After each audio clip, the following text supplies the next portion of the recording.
it was getting to be crunch time. But here in the final 2 weeks, Devin, I mean, these can really be make or break type weeks for your season. You've got teams that are on the outside looking in, trying to get a playoff spot. You've got teams that are trying to make sure they get home field advantage for a game, maybe two. And then you've got teams that know, and they're in a position right now, if you win out, you get home field for the entirety of the playoffs. There is a lot to play for in the last 2 weeks of the regular season. Yeah, your vision is definitely splitting in different places right now, right? I mean, you're taking care of what you can control, your controllables, so to speak, but you're also looking at some competition. You're looking at not only wins and losses, but you're looking at point differentials, especially in the smaller classes. Those points can come in and make the difference of not only if you're going to get home field advantage for the first round or two of the playoffs, but if you make the playoffs. Remember, everybody will get a week 9 game. It's just some of those teams, that game won't really matter, and they won't have a chance to go to week 10. And that's the thing, too, right? Not only do you have to go play one of the top teams in the state in that case, but you also have to travel to go play that game. It's not like you get to go play it at home, and depending on the classification,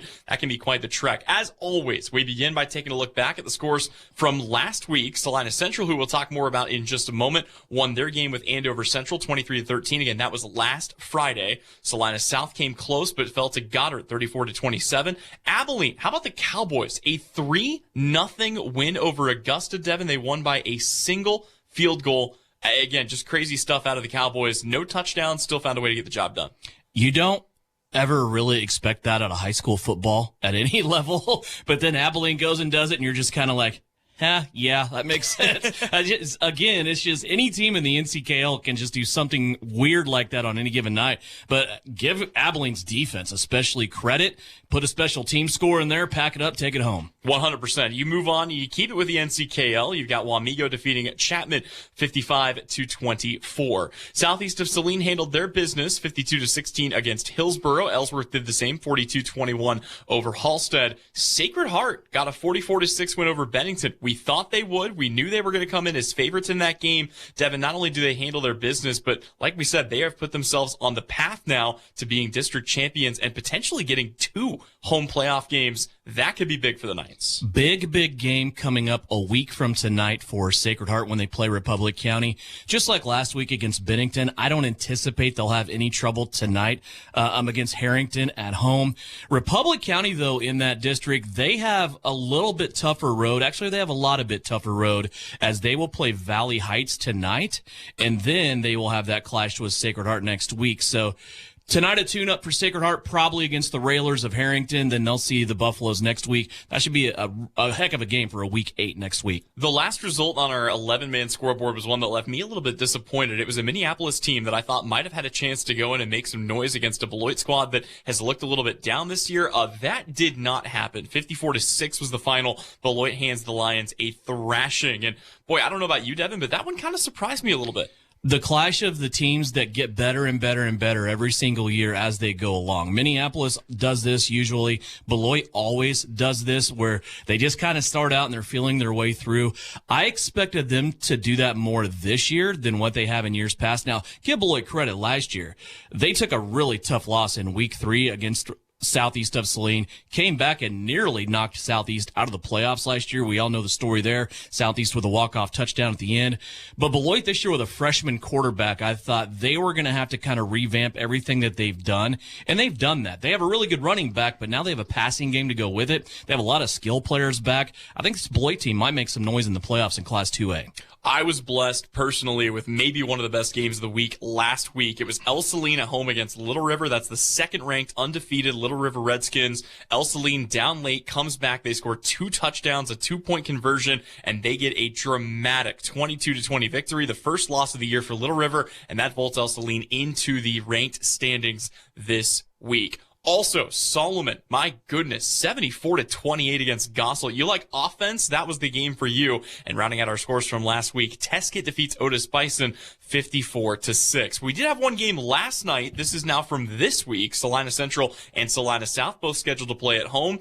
Boy, it was a tough one for the Mustangs. They fall to a really good Andover team, 41-20 or 48-21. But Devin, it's important to remember that Andover squad's only 2 losses are against 2 of the best teams in the state. And these games are all about momentum. You have to be nearly at the top of your game, almost perfect to win these games. And I'm speaking of both teams, Andover and Central last night. It was the Mustangs, though, that just had some negative momentum mojo. Had a couple of mistakes early on. It just seemed like they never recovered from that last night. And Andover, give them credit. They come into Salina Stadium, they get the win. We got a full slate of games coming up here tonight. Salina South will inherit Salina Stadium tonight. They'll be the home team with their best chance to pick up a win this year against Campus. Abilene is also at home. They take on El Dorado tonight, and Chapman will be on the road at Marysville. Southeast of Saline is also on the road. They'll travel to take on the Halstead Dragons. Ellsworth will travel to take on Beloit. Sacred Heart is home for their homecoming game tonight as they play Harrington, and Minneapolis will also be at home against Russell. Meanwhile, in 8-man, El Saline is on the road at Gossel. Solomon is at home to take on Canton Galva, and Tesket, boy, they tried their best to find a game this week, Devin, but just could not find anybody to replace Chase. Remember, Chase forfeited their entire season due to a lack of players down in 6-man, so mark it down as a 1-0 forfeit victory for Tesket this week over Chase. I feel horrible for the Tesket Trojans. This is the second time around they've tried to get Chase into their schedule and play them. Remember, last time this happened, like on a Thursday evening, from what I understand, they ended up going to play then undefeated Ingalls. They tried and tried and tried. They actually had 2 weeks notice this time to try to get another opponent in there. And on their homecoming tonight, they will not have a football game. They'll have festivities, from what I understand, still in town, but no game this week for the Tesket Trojans. Got plenty of good games from this week's slate, but a couple of non-broadcast games that I want to talk with you about just very briefly, and they both come from either the new NCAA or the old NCAA. Let's start with Ellsworth on the road at Beloit. We saw a Minneapolis team that we thought might have had a chance. Ellsworth, I think, is playing on a different level than Minneapolis, but that could be a really fun game down at Beloit tonight. It can be. Ellsworth's going to have to find somewhat of evidence of a passing game against Beloit. Beloit's big up front, and they can clog those holes initially that Tucker Goss has been running through, and just kind of the attack of the Bearcats. Couple of difficult weeks, though, for Ellsworth, and they'll get to kind of get their playoff medal going early. They play Beloit tonight, then they turn around and they play Southeast of Saline and Gypsum next week. The other game comes between a current NCAA team in Minneapolis, we talked about them just a moment ago, and a Russell Bronco team that, because they're not in the NCAA, I know you and I don't pay as close of attention to what they're doing. They are 6-1 or 5-1 coming into this week 6 game. For Minneapolis, it feels pivotal that they find a way to go out and kind of maintain momentum. They're at 500 right now. That could be an interesting matchup between the Broncos and the Lions.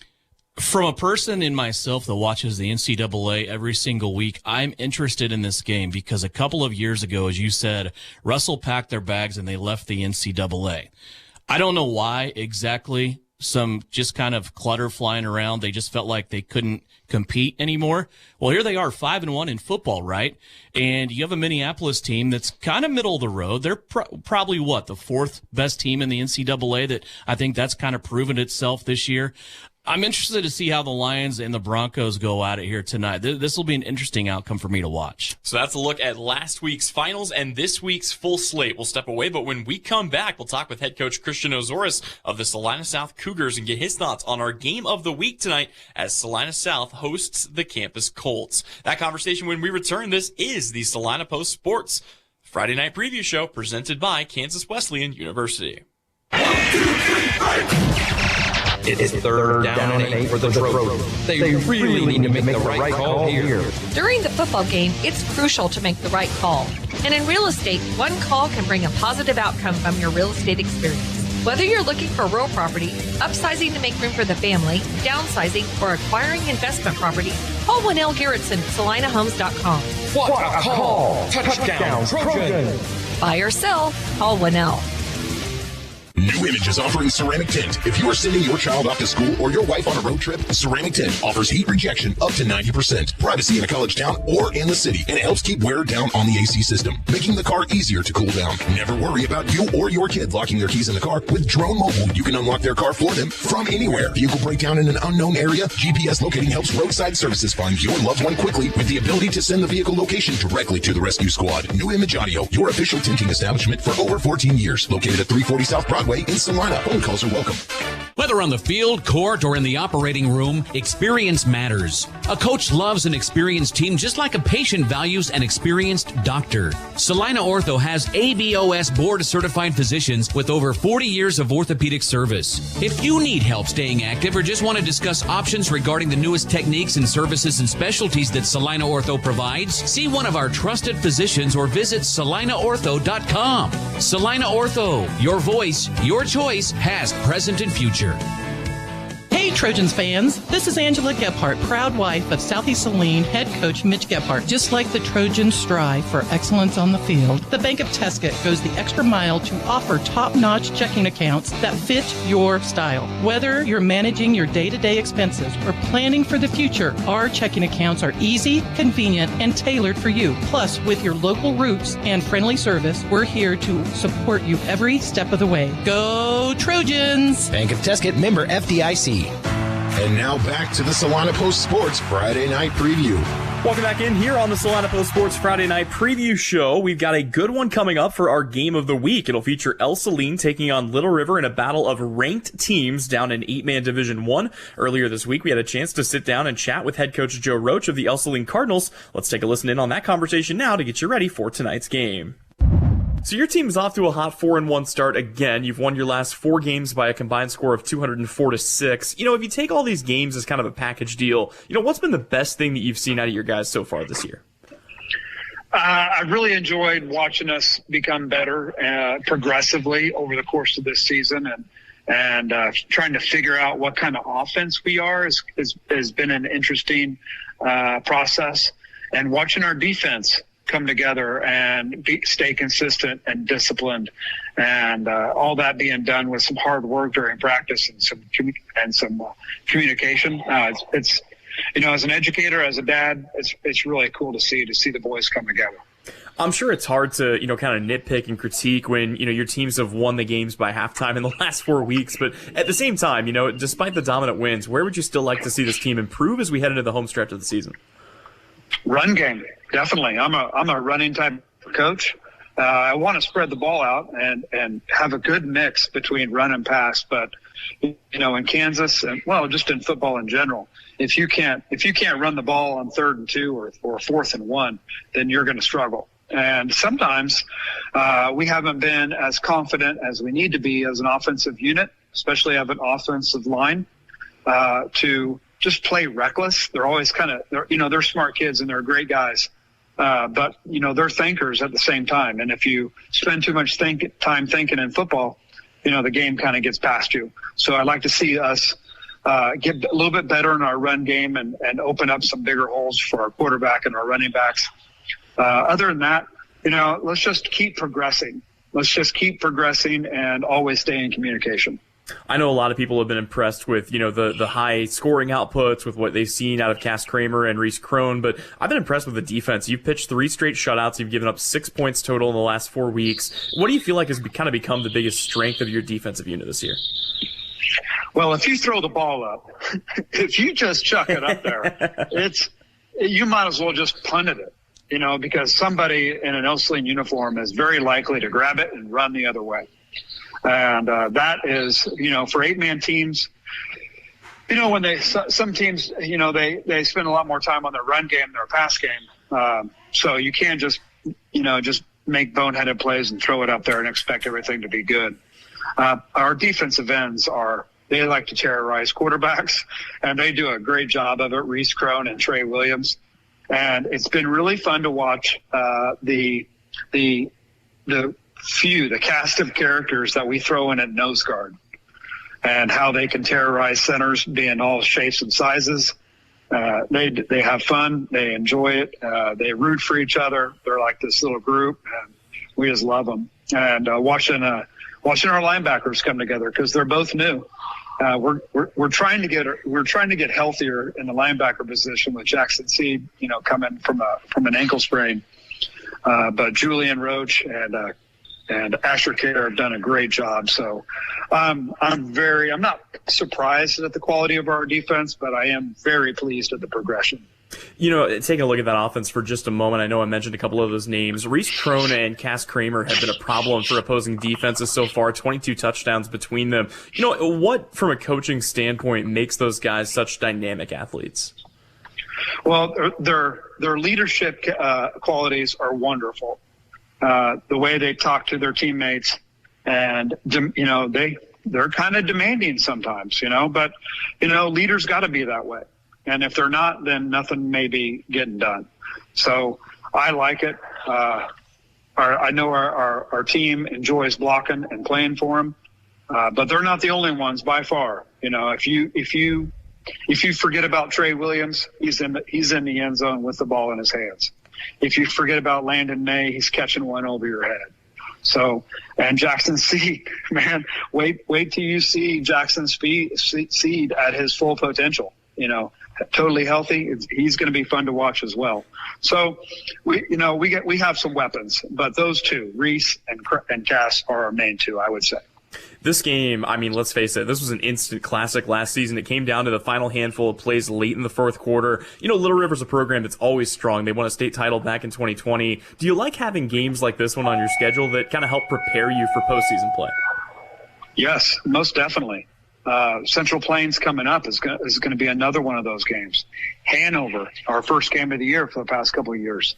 They're another one of those. I mean, if you don't play well against those kind of teams, you're going to get run off the field, and it may be in front of your family and friends. So, I like it. It puts our boys at a position where they have to play hard, and not just because they want to play hard, but they have to play hard, or we're not going to, the outcome is not going to be in our favor. So these are the games that make football teams. So I'm really looking forward to it. Anyone can look at the scores and just kind of see what Little River has been doing to people this year. But when you have a chance to actually break down the film and see the athletes that are getting the job done, what is your scout on Little River? What stands out to you most just about the way they play football? Oh, it's just good sound quality football. They're going to play with a low pad level behind their pads, and they don't mind, putting their face in there either. So they like to out hit and out block you just like we do. And they rotate in a ton of kids too.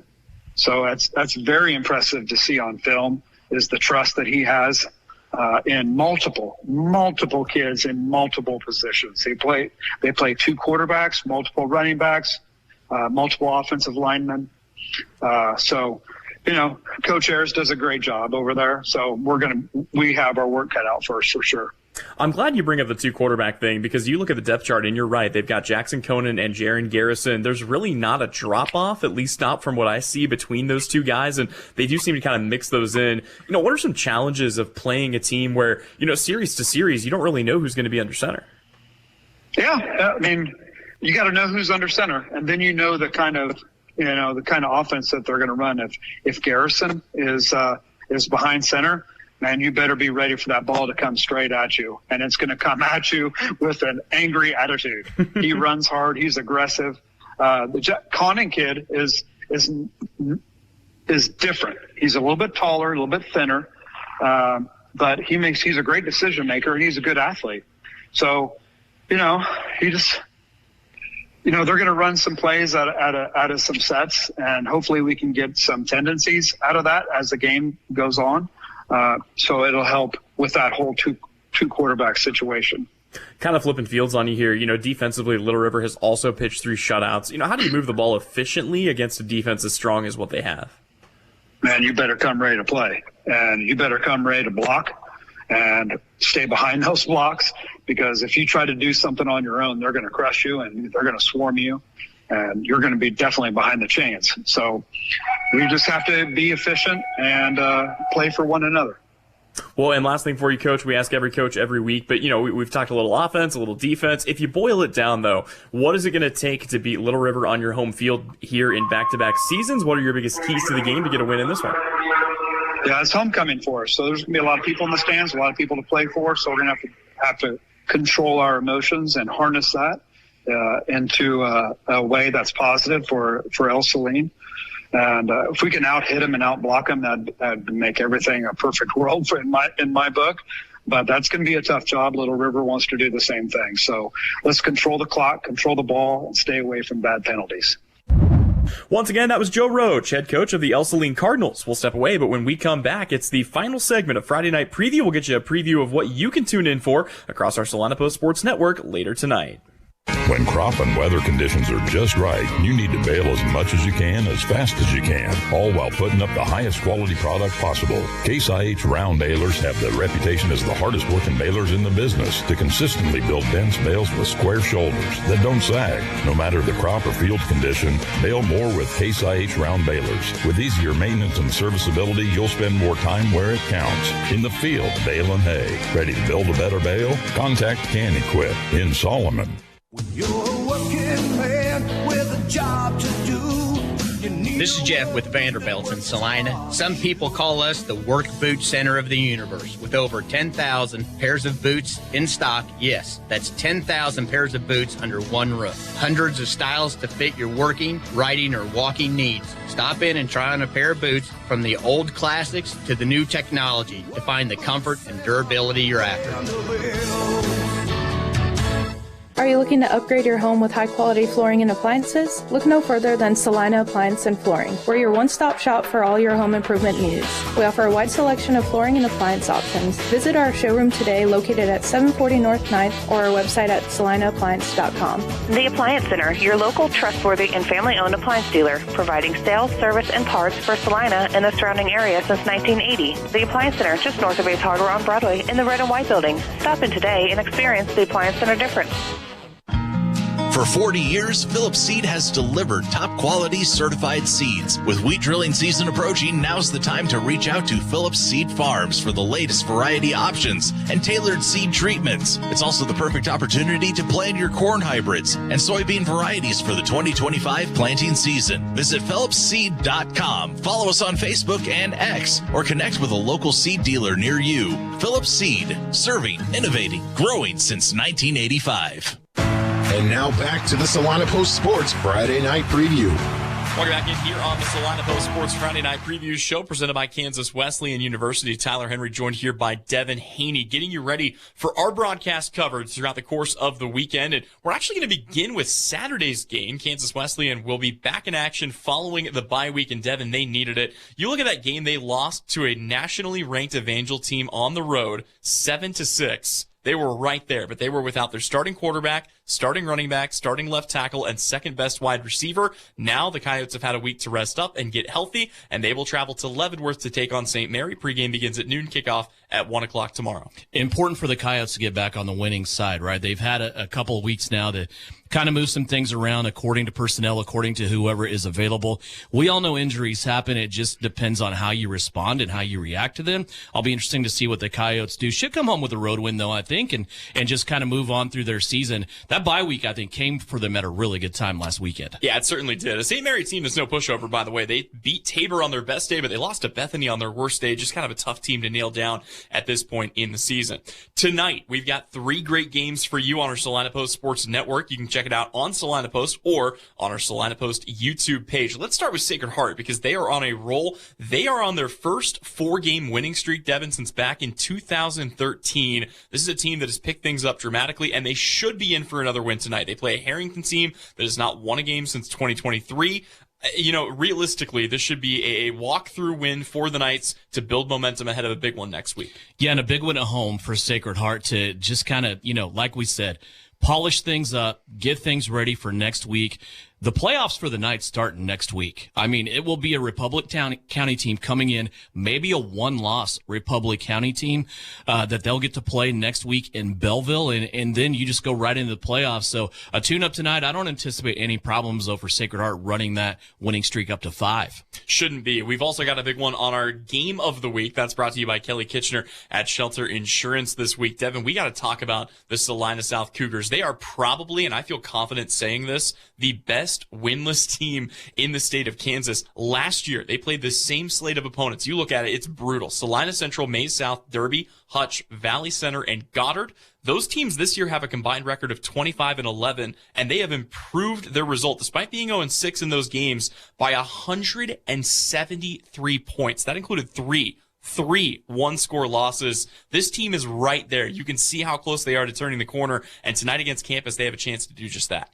We get a ton of scores coming to our phones every Friday, and the score I always kind of anxiously look for on the update is Salina South. And it just seems like at the end of the night, I get the final for the Cougars, and my reaction is always, oh, shoot. You know, they're just right there. They're right on the doorstep. I can't wait to see what they do tonight at Salina Stadium. You should have a good one there. Hopefully the Cougars get a win. Those kids sure deserve it. The work they've been putting in, the improvement that they've shown, they need one in the left side of the wing column. And how fun would it be, right? I mean, you've seen the rebound with Salina Central, who had a number of hard years, but they bring in Coach Sandbo. All of a sudden, they're one of the last undefeated teams left in the state. To get South back to that point, renew that rivalry, and have two teams of that caliber competing in Salina, I think that's what everybody wants, whether you're a fan of the green and gold or the maroon and white. Yeah, and it's infectious, right? We talk about the area and how Salina is with football. It is, you look around and it's like Salina Central's doing really well right now. They have one loss. Saline's doing well. They have one loss. Southeast of Saline's undefeated. You just kind of look around, you say, okay, what are those teams doing that we need to do better or we can maybe implement in our weekly planning? And I'm sure the work has begun. As you said, you always expect the best improvement with a new head coach from year 1 to year 2, and I think we're seeing that. They just need to win. I mean, that's the bottom line now. They need to win tonight. Our final game that you can tune in for live video coverage for will be between Southeast of Saline and Halstead. Devin, it's an undefeated SES team on the, not even the revenge tour, just on the run it back tour, trying to defend their state championship game. And the crazy thing is, right, if they make it to the state title game, they're going to play 13 games this season, which means not only are they just over halfway done with their schedule, but after tonight, they might not play another game on the road until the state championship game. A couple of things happened in the spectrum of the state last week. St. Thomas Aquinas went across the border into Missouri and played Rockhurst, and they lost. So the two teams right now with the longest winning streak overall, Southeast of Saline has the longest winning streak in the regular season, but when you take in playoffs, the two teams that have the longest winning streak overall right now, coming into tonight, it sits at 19 games, is Southeast of Saline and Andale. Those are the only two teams in 11-man that have a 19-game winning streak. That victory, 52-16 over Hillsboro last week, came at a price for Southeast of Saline. They are banged up right now. I don't think it's any secret at this point. They lost senior Gannon Jacobson, who not only is their quarterback, he is also a very good defensive player, kind of the last line of defense in their secondary as their lone safety in a lot of sets. They will miss him. They are banged up, though, other than that. There are a lot of game-time decisions talking to Coach Gebhardt that we'll see here in a few minutes if these guys are going to hit the field or not. But I expect 2 to 5 starters out tonight for Southeast of Saline. Southeast is still right there, though. Coach Gebhardt had an interesting quote to us this weekend, and it was about the quarterback spot. He said, if we don't win a state title this year, it's not because of Tiernan Potocik. They have supreme confidence in Tiernan Potocik. He is a coach's kid. He has been groomed to be the starting quarterback at Southeast of Saline, whether that be last year, this year, or next year as a senior. He is ready for this moment. Southeast of Saline was up 14-0 when Tiernan Potocik came in the game last week. He ran that score to 44-0. No problems there with Tiernan. Right now, it's the supporting cast that needs to get healthy. In Class 2A, you have two undefeated teams in the West. Right now with Hoisington and Southeast of Saline. In the East, it's Nemaha Central and Osage City. And we actually got an interesting note, or at least I got an interesting note. I'm not sure if you've had a chance to talk this over with him or not, but conversations have been had between people at Southeast of Saline and Keisha officials about tie-breaking procedures and whatnot. And we do now have confirmation that if Hoisington and Southeast win out, 8-0 is better than 7-0. That coin flip will not determine that. So for Southeast, your destiny and home field playoff advantage in the West is still in your own hands, which is nice. But it also leads you to wonder, if you were Hoisington, tough call to not try and finish that game against Scott City earlier this year. That might end up costing the Cardinals. Yeah, and for Southeast of Saline, that's huge too, because it's something that they haven't done before. They had home field advantage last year. They just couldn't play at home because their field was such a mess. They played those games at Kansas Wesleyan. They actually get to play at home now this year. They have legitimate home field advantage on Southeast of Saline's campus. One quick question, and then we do have to wrap things up, but I was curious, in the entire time that Southeast has been making these deep playoff runs, have they ever been eliminated at home? Yes. That was one of the best Southeast of Saline's defenses to ever hit the field. 2021, they lost to Andale. That's right. Okay, fair enough. But again, that comes with a big, huge asterisk, too. I mean, you lost to Andale. You lost to arguably the greatest high school football dynasty in the last decade, maybe longer. But that's the company the Southeast is living in right now. It certainly is. Well, that is the look at all three games that you can tune in for tonight. Also, don't forget, tomorrow afternoon, it's a 1 o'clock kick for Kansas Wesleyan in Leavenworth against St. Mary. That'll do it for us, but coming up next, it's the Southeast of Saline pregame show as we get you a full look at their matchup with Halstead. That is right around the corner. This has been the Salina Post Sports Friday Night Preview Show. It's brought to you by Kansas Wesleyan University. 4 walls and a roof can make a house, but a home, that's where life happens. First steps, backyard birthdays, morning coffee, sunsets on the porch. Home isn't something you buy, it's something you feel. And when it's right, you just know. For 22 years, Dan Goebel has helped people in Salina find that feeling. And now he's here to help you. Your home is out there. Dan Goebel knows the way. Call 785-819-1904 or visit Salina Homes to find your way home. Kickoff Auto and Truck Accessories. Everything to bling out your ride in one place, including top quality lift kits, wheels and tires, bumpers, Jeep accessories, fender flares, bed covers, bed liners, step bars, even custom painting. Kickoff Auto is the and soil dealer and has many synthetics and filters in stock. Visit Kickoff Auto on Facebook for specials, great ideas, and let them make your truck stick out in a crowd. Kickoff Auto and Truck Accessories, supporting the southeast of Saline Trojans. The following is a special presentation of Eagle Radio and KINA Sports. Trojan football is on the air. Go! 36-28. Southeast of Saline has an 8-point advantage. You have the best player in the state in Class 2A taking the snap. The 2-time defending champions have the last say about it. Here's the pass, and it's going to be a tackle by Grady Gebhardt in the middle of the field, and Southeast of Saline has won. The Trojans have won this game. They scored 2 touchdowns in less than 2 minutes to go. 1:50 remaining on the clock. Southeast of Saline might have been written off. They were down by 8 points, 28-20, but Southeast of Saline scores the last 16 points in this game, and the Trojans win their second state title in school history, and they win it 36-28. This is Countdown to Kickoff for Southeast of Saline Trojan football on KINA Sports. Coming up, you'll get a preview of area games, analysis on tonight's matchups, and hear from the coach. Now, let's head to the stadium. Countdown to Kickoff starts now. On KINA and worldwide on Salina Post. Last week, the Southeast of Saline Trojans not only protected their home field on homecoming, they also took a commanding advantage in their district with a big win over the Hillsboro Trojans. Now Southeast of Saline will turn their attention to another district game and the last game on the road in the regular season. Tonight here on KINA, it's Southeast of Saline visiting Halstead.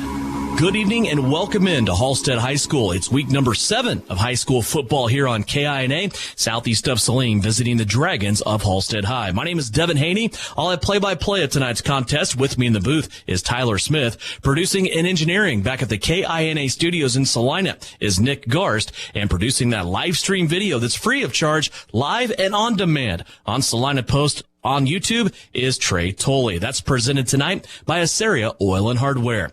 Last Friday night, Southeast of Saline moved their record to 6-0 on the season. Now the winning streak is at 19 consecutive games after a 52-16 victory over Hillsboro. Southeast of Saline outscored Hillsboro 14-0 in the first quarter. Also outscored them 14-0 in the second quarter. The Trojans of Southeast led 28-0 at halftime and would push that lead to 44-0 before the end of the third quarter. Final score of 52-16 as Southeast of Saline racks up over 500 yards of offense. This offense now for Southeast of Saline is the largest scoring offense in Class 2A. They also have one of the more dominant defenses in Class 2A as well. Friday night against Halstead, they only gave up 150 yards. Most of those and the 16 points came in the fourth quarter while everybody was getting playing time on the field for SES. Tonight, Southeast of Saline takes on the last road game of the regular season as they visit Halstead here in the Dragon Lair in Halstead. While Halstead is a very well-coached team, they are young and they are just lacking size up front.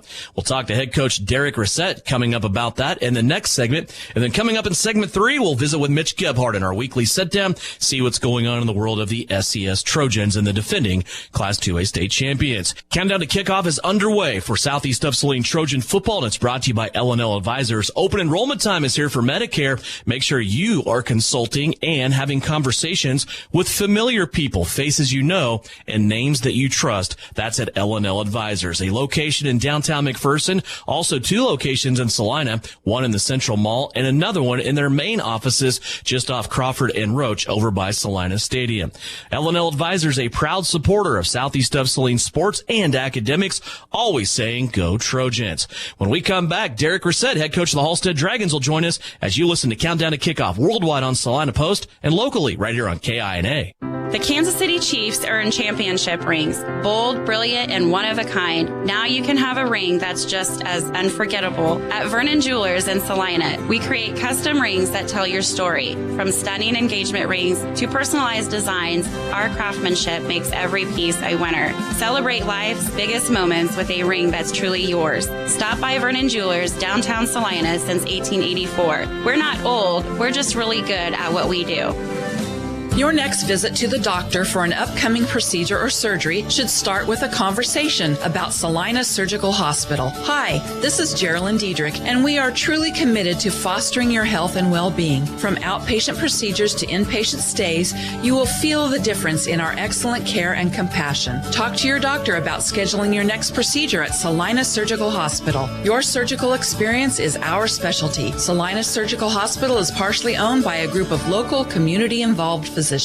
When the time comes to honor a life, Hire Scott Mortuary in Salina is here with care, compassion, and guidance every step of the way. Celebrate memories, cherish family, and find comfort in tradition. Hire Scott Mortuary, celebrating life, embracing legacy. In the trenches and on the ground, that's where the game is won. Isaacson Truck Line is a proud supporter of the Southeast of Saline Trojans. For local and long-haul service of freight and livestock, call Isaacson Truck Line, reminding you to have a safe Friday night on the roads. Wreak havoc, Trojans. Back here on Countdown to Kickoff, it's time now to look at the opponent tonight for Southeast of Saline as we go behind enemy lines. It's brought to you by LilyPad Septic Systems, not only providing service to Salina, but also the Halstead, Hutchinson, and Wichita areas. It's LilyPad Septic Systems and portable restrooms. Coach Derek Ret joins us now, the head coach of the Halstead Dragons. And boy, Coach, a lot's been going on, not only here in the stretch run of district play here for high school football as we enter week number 7, but the big football meeting this week in Salina that you got to find out your new districts and also kind of your schedule for next year. Were you able to finalize your schedule for the next couple seasons? And how do you think your new districts look for you the next couple of years? Yeah, already got everything figured out Wednesday at the meeting. And, we're going to see a bunch of new teams that we haven't played in a long time here. So we open up with Halstead and then Nickerson, who we played the last 2 years. And then been here for 4 years, and then we haven't played Larned. Got them week 3, and districts is Garden Plain, who we played in the playoffs one time since I've been here. Marion, who we haven't played in a long time. Haven, another league school that we haven't played in 4 years. And then Douglas, who I don't know if Halstead's ever played Douglas, to be honest. So you have some different new teams that we get to match up against next year, which will be exciting to do. And then we got our week 5 bye, I believe, at Sterling. So a really good 1A school that we'll be playing the next 2 years. So it's exciting. Seeing different teams on the schedule is always fun, and be a different challenge next year. Yeah, it will be a lot of different schools on the schedule for you. And that being said, we'll know that Southeast of Saline and Halstead outside of playoffs will not see each other on the regular schedule next year after this 2-year cycle. And I just want to talk about your team here off to a 1-5 start in this season. Just looking on paper, Coach, it just looks like your team is extremely young and also just kind of missing some anchors on the offensive and defensive lines right now as you look at this team. Tell me about your squad. Let's first start on the offensive side of the ball. What can we expect when we see the Dragons on the field with the ball? Offensively, we run the flex bone offense, and we've had a sophomore quarterback step in and do some really good things this year, running the option and opening up and throwing the ball here a little bit more lately. And he's done a really good job. And offensive line, we have one senior on the field with that offensive line group. Logan Overton, who's actually started the year at tackle and moved to Gard, and now he's playing center because of injury to another sophomore, that Cooper Hobbs, who's been out this will be his second game he's missed due to injuries. And so we're just being able to hold on to the football and chew clock and get it in the end zone is the game plan. So. What about with the defense when we see the Dragons on the defensive side? Hold down by 32, Reese Carmichael, inside linebacker, junior, who's the leader of the defense and does a lot of really good things. Our D-line, once again, Logan Overton, he's played all over. He'll play DN and 2-tech and nose tomorrow. So we're just moving people around, trying to get them in the right spot. And secondary-wise, Noah Deal, and then we'll have some sophomores at corner as well. So just fly around, get to the football, and make plays. Tell me about your season so far, coming into this opportunity tonight against Southeast of Saline. Still have a shot to make the playoffs and have a meaningful Week 9 game here coming out of this district. That'll come down to probably the last week or next weekend, I should say, against Lions. But just give me an overall evaluation of how your season's gone so far. I mean, we've been in some really close games with some really good teams. I mean, we lost to Heston, week 1, he's only got 1 loss on the year. We lost to Pratt, he's only got 1 loss on the year. Ellsworth, he only has 1 loss on the year. So the teams we've lost to have been very talented and very well coached. And we've gotten better each week, and I'm expecting that to happen this week against a really good team at Southeast Saline. Obviously, defending state champions, haven't lost their regular season game in 5 or 6 years. So one of the best teams, if not the best team in Class 2A year in and year out. And they're really well coached, and put our guys out on the field and go compete and battle with them from the first whistle to the last whistle. That's the game plan, and just get after it and see what happens on Friday night. Playing somebody like Southeast of Saline that hasn't lost a game in a while, as you said, a regular season game since 2019. They're on a current winning streak of 19 games, the defending state champion. What's your conversations been like with your team, and what are your keys to success for tonight? How would you turn this game be a successful game? What needs to happen for your Dragons? It's a great opportunity. Being able to play the best is always an opportunity to go out there and prove that you belong on the field with them. The success for the night is going to have to be controlling the line of scrimmage, just like every Friday night, and winning the turnover battle. We got to win the turnover battle, especially in these games against really good teams. Get 1 or 2 up on the turnover margin, that puts your winning percentage to go way up. So that's a game. Come in confident and do what we do and just be physical. I mean, that's something we've preached forever here at Halstead is being physical, being the most physical, dominating team. Doesn't matter if you're 150 pounds or 305 pounds.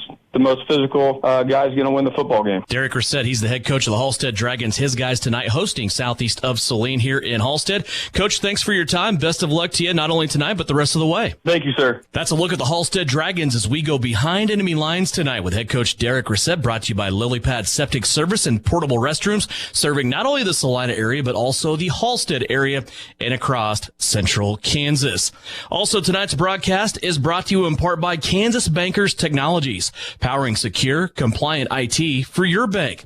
Also brought to you by Technical Consulting, your community Microsoft and Cisco trusted partner, helping bring clarity and control to your technical life. Countdown to kickoff for Southeast of Saline Trojan football marches on. Coming up in the next segment, we'll go and talk to Mitch Gard. He's the head coach of the Southeast of Saline Trojans. It's coming up next on Countdown to Kickoff, brought to you by L&L Advisors, right here on KINA. Are you looking for a local brokerage firm to help you with your Medicare, life insurance, and annuities? L&L Advisors is the #1 local Medicare supplement and insurance specialist. Medicare can be confusing. Let the experts at L&L Advisors help make sense of it. Stop by one of 3 locations in Salina or McPherson and speak to an agent about the needs of your family. L&L Advisors, main office at 717 Roach, right off Crawford, and in the Central Mall Salina and downtown McPherson. Based on honesty and trust, contact L&L Advisors today. Fall is the absolute best time for the experts at Commercial Tire Centers to look over your vehicle. Summer was tough on your tires, and winter's coming on strong. You don't want to be left stranded with tires that aren't performing. Car, truck, SUV, trailers, farm, and big rigs.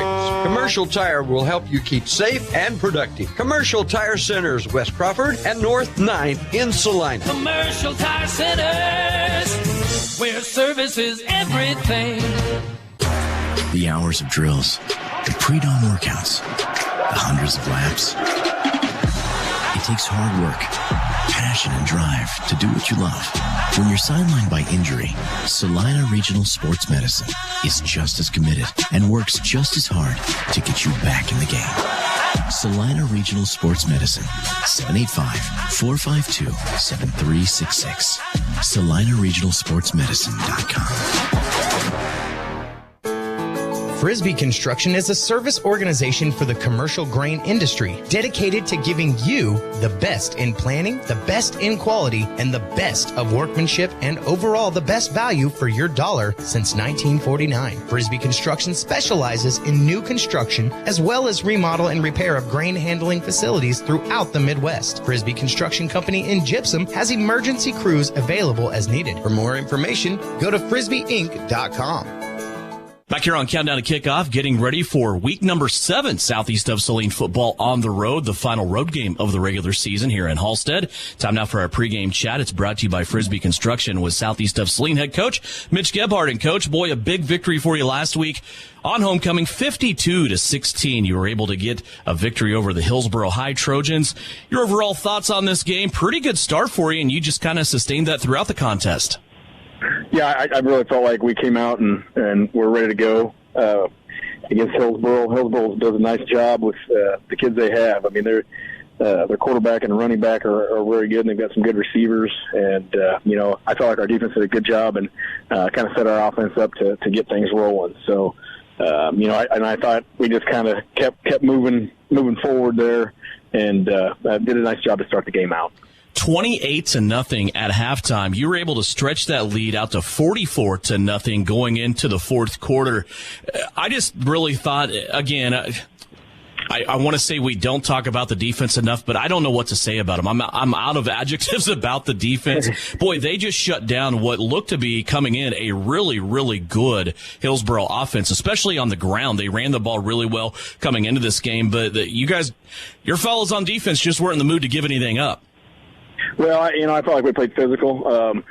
Hillsboro, the two backs in the backfield especially are awful physical guys, and I felt like that we had to be physical and tackle and get a lot of guys to the ball to make tackles. And I really felt like our guys stepped up and did that. I thought our front line did an outstanding job with their line, and then I thought other guys did a nice job of running and making tackles. You came out in the special teams. I want to go there because it was kind of like a rotisserie of kickers that you were able to put out on Friday night. Just talk to me about that and your approach there on the kickoffs. Well, and Malachi's got a little groin injury. I think it's quite a bit better now, but those other two guys are doing such a nice job of kicking the ball that we'll probably keep them there. But both of them do something a little bit different, and that's kind of what we just decided that we'd have both of them kick. Levon does a nice job, and so does Adam. So we decided we'd let them both kick, and I felt like both of them did a really good job of putting the ball, for the most part, where we wanted it to be.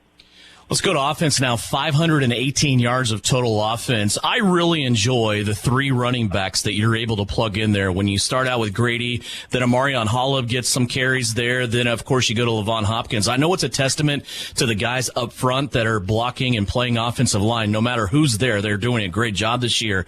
But you have 3 legitimate running backs that are fun to watch. We really do. And like you said, it starts up front. And we're rotating 7 or 8 guys there. On the offensive line, and all of them are just continually getting better. But all 3 of those guys do a nice job of running the football. All of them bring a little something different to the table, but we really feel like we're very fortunate to have all 3 of those guys that can run the football. On the defensive side of the ball, of course, another really good outing for you. We talked about the special teams there. All in all, 52-16, the final score here. This was a game, though, we talk about it all the time. In order to do what you want to do this season, and that's mirror last season, you have to have an awful lot of luck. You got to be really good, and you also have to stay relatively injury-free. This was really the first game that I saw some guys coming off and just kind of getting dinged up a little bit here in week number 6. What are your overall thoughts on that and moving forward now? Well, it seemed like early on, we had 4 or 5 younger guys, freshmen or sophomores, that were getting dinged up, and we had a broken bone or two and some things like that. And honestly, that was about the first night that we had everybody back. So we got some guys injured. Obviously, Gannon's not going to be able to play the rest of the season, so that takes a hit for us. But we feel comfortable with what Tiernan can do, and are excited to see how he responds to that. And we did get some other guys dinged up. I think most of the guys will be back and be able to play on Friday, but it happens during the season. You just don't ever know when it's going to happen. When it does start happening, you sure want to get it stopped. Is there a bit of kind of gathering of emotions, first of all, but also your strategy going forward?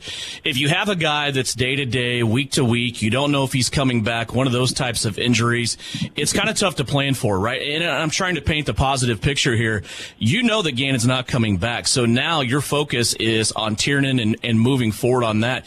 Is there a little bit of extra kind of oomph in that, knowing that Tiernan's the guy and he's not looking over his shoulder thinking, okay, when is Gannon coming back? I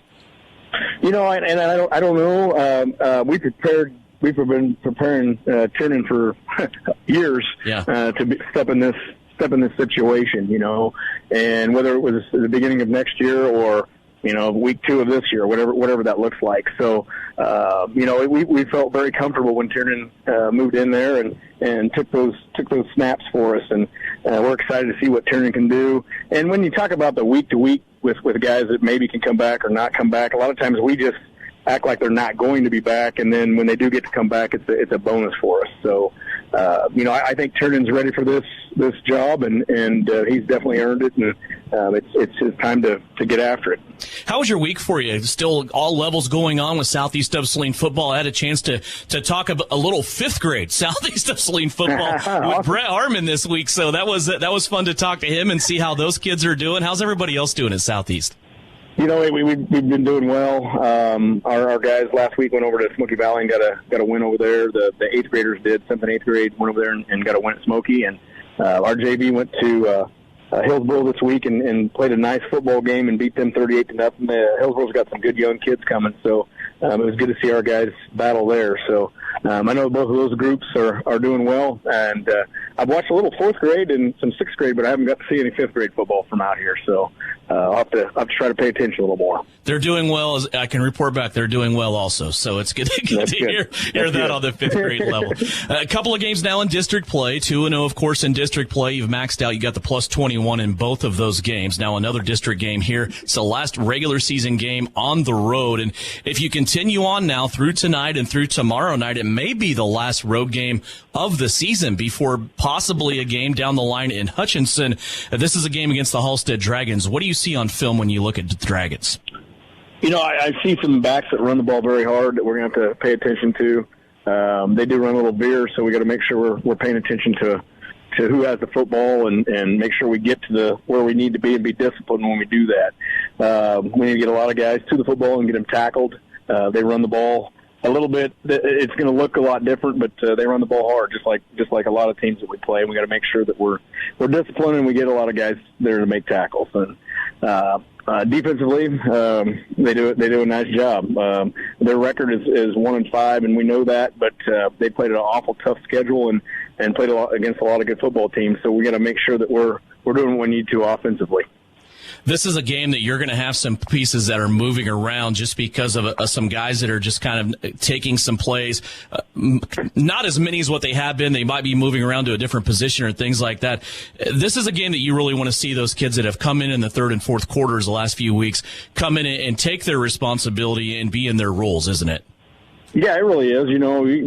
We talk about that all the time. I mean, you're one play away from playing a lot more downs than you have been. So hopefully these kids take that big step forward and show that they've been busting their butt, for either years or definitely for this year, and they're ready to go. This will not be a game we'll get to talk to you at halftime just because logistics. We know how Halstead is. The wireless mic never works there. So best of luck to you tonight. Thank you for your time. Hopefully we'll talk to you after the game. All right, Devin. Thanks a lot. Mitch Gard, head coach of the Southeast of Saline Trojans. His guys tonight here in Halstead for the final regular season road game against the Dragons. Back with more pregame here on KINA. Sage is your go-to source for industrial strength cleaning products, ice melt, floor equipment, paper, asphalt, and just about everything in between. Whether you're a maintenance supervisor, a small business, or just wanting your home to look amazing, stop by 732 North 9th Street in Salina, where we will be happy to assist you. You can also visit us at sageselects.com or call us at 309-1919. Sage Products, the right call every time. At Maury Clinic Sports Medicine, we are available when you need us most. I'm Dr. Andrew Westbrook, and I am the sports medicine physician at Maury Clinic. I see patients of all ages and help them come back stronger than ever. From broken bones to joint pain, my team and I are committed to help you do more. For those with sports injuries, come see us at our sports medicine walk-in clinic Monday and Thursday mornings from 8 to 9 a.m. Prevent, recover, and strengthen so you can perform your best. Maury Clinic Sports Medicine. Make your move with confidence.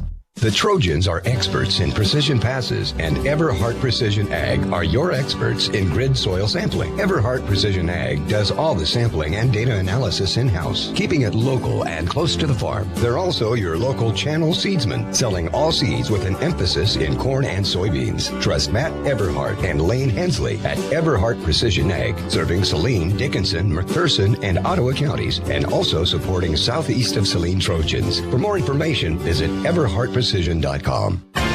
APAC Kansas Incorporated has been building the Heartland from the ground up for over a century. From the supply of aggregate materials, hot mix asphalt, and concrete to the construction of roads and bridges, we do it all. You've seen our trucks, and now we want to hire you. APAC in Salina is growing, and we are hiring for all positions. From truck drivers to mechanics, general laborers, and construction, APAC has your next career. For more details, visit the job links page at salinapost.com. Great pay and benefits, APAC is an equal opportunity employer. This has been Countdown to Kickoff. The opening kick is right around the corner. It's about to get ugly. Back to the stadium we go for Trojan football on KINA Sports. Welcome back into Halstead High School. Devin Haney along with Tyler Smith here in the broadcast booth. With us, Trey Tolley providing that live stream video free of charge on Salina Post Sports. On YouTube tonight, there are 3 different games to choose from. Glad you chose this one. You also have the option of watching live or on demand. Sacred Heart against Harrington tonight. Senior night for Sacred Heart at JRI Stadium in Salina. Sacred Heart trying to win their 5th in a row. They take a 4-2 record into that game tonight against Harrington. Also, another game on Salina Post YouTube page, a live stream video. Salina South tonight at home at Salina Stadium to take on Hayesville campus. Both of those contests are presented to you by Shelter Insurance and Kelly Kitchener. Other games today in the NCAA as we take a check to the Bennington State Bank scoreboard. Ellsworth tonight at Beloit in league play. Minneapolis plays Russell. That's a 5-1 Russell team. Minneapolis goes in at 3-3. Republic County at Valley Heights. Republic County trying to set up a big matchup next week with Sacred Heart. And Lions is at Hillsboro. Other area games last night, Andover came into Salina and they beat the Mustangs for the first time this season. Salina Central now 6-1 on the season. Andover won that game 48-21. Other games tonight, Solomon and Canton Galva, El Saline at Gossel. Abilene plays El Dorado. Chapman is at Marysville.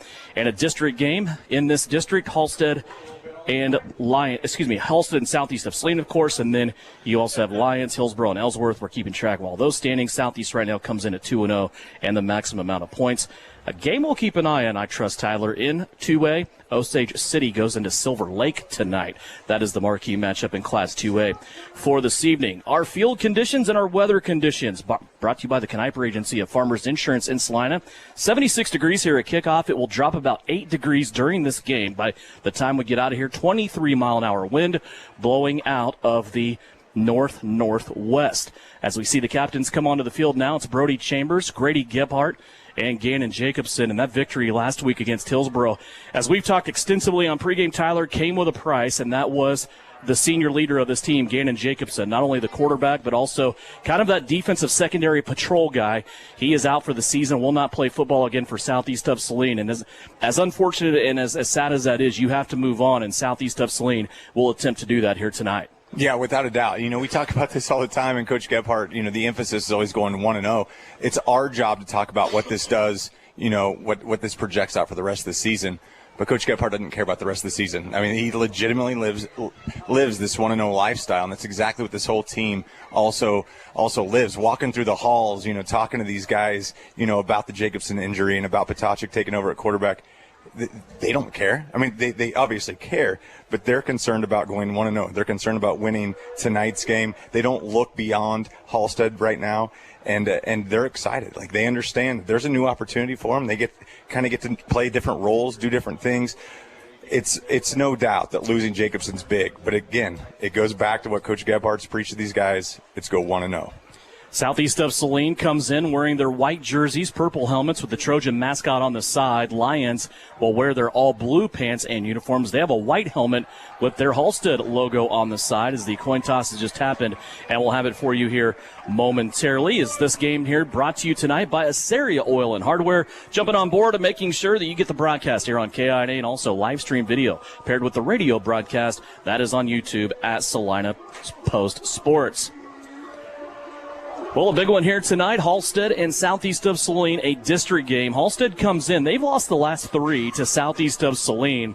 Derek Ret, though, he feels good about this squad. He knows he has a young squad. This is a big sophomore and freshman class. This is also a Dragon squad that's been bitten by the injury bug a little bit, just as Southeast of Saline has. So we'll see what the Dragons bring in here tonight on their home field as they play the defending state champions and the Trojans from Southeast of Saline. Southeast will kick it off as we get ready. Adam Teal will be the first kicker that we will see here tonight. We saw 2 different kickers last week. Malachi Hopkins, you might have heard Coach Gebhardt say in pregame, he's nursing a little bit of an injury, but he really liked the way both Teal and Levon Hopkins kicked the football off. He said they both have their own styles, they both have their own approach, and it lets them do different things in the kicking game, trying to get a free turnover, if you will, out of the kick. So we'll see what Adam Teal's approach is here as Southeast of Saline works from right to left. Halstead, wearing blue, will receive as we are just about underway. It is already week number 7 of high school football here on KINA. Here's a pop-up kick. Halstead calls for a fair catch, and the Dragons will start out here at their own 33-yard line. Halstead's offense is led by a sophomore quarterback.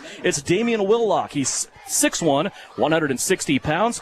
He has thrown 40 of 69, passing for 58%, 648 yards, 4 touchdowns, and 1 interception. Willock has also carried the ball 23 times for 123 yards. One of his main weapons is a sophomore, Edric Zorn, 6'1", 205. He's a threat in the backfield and also receiving.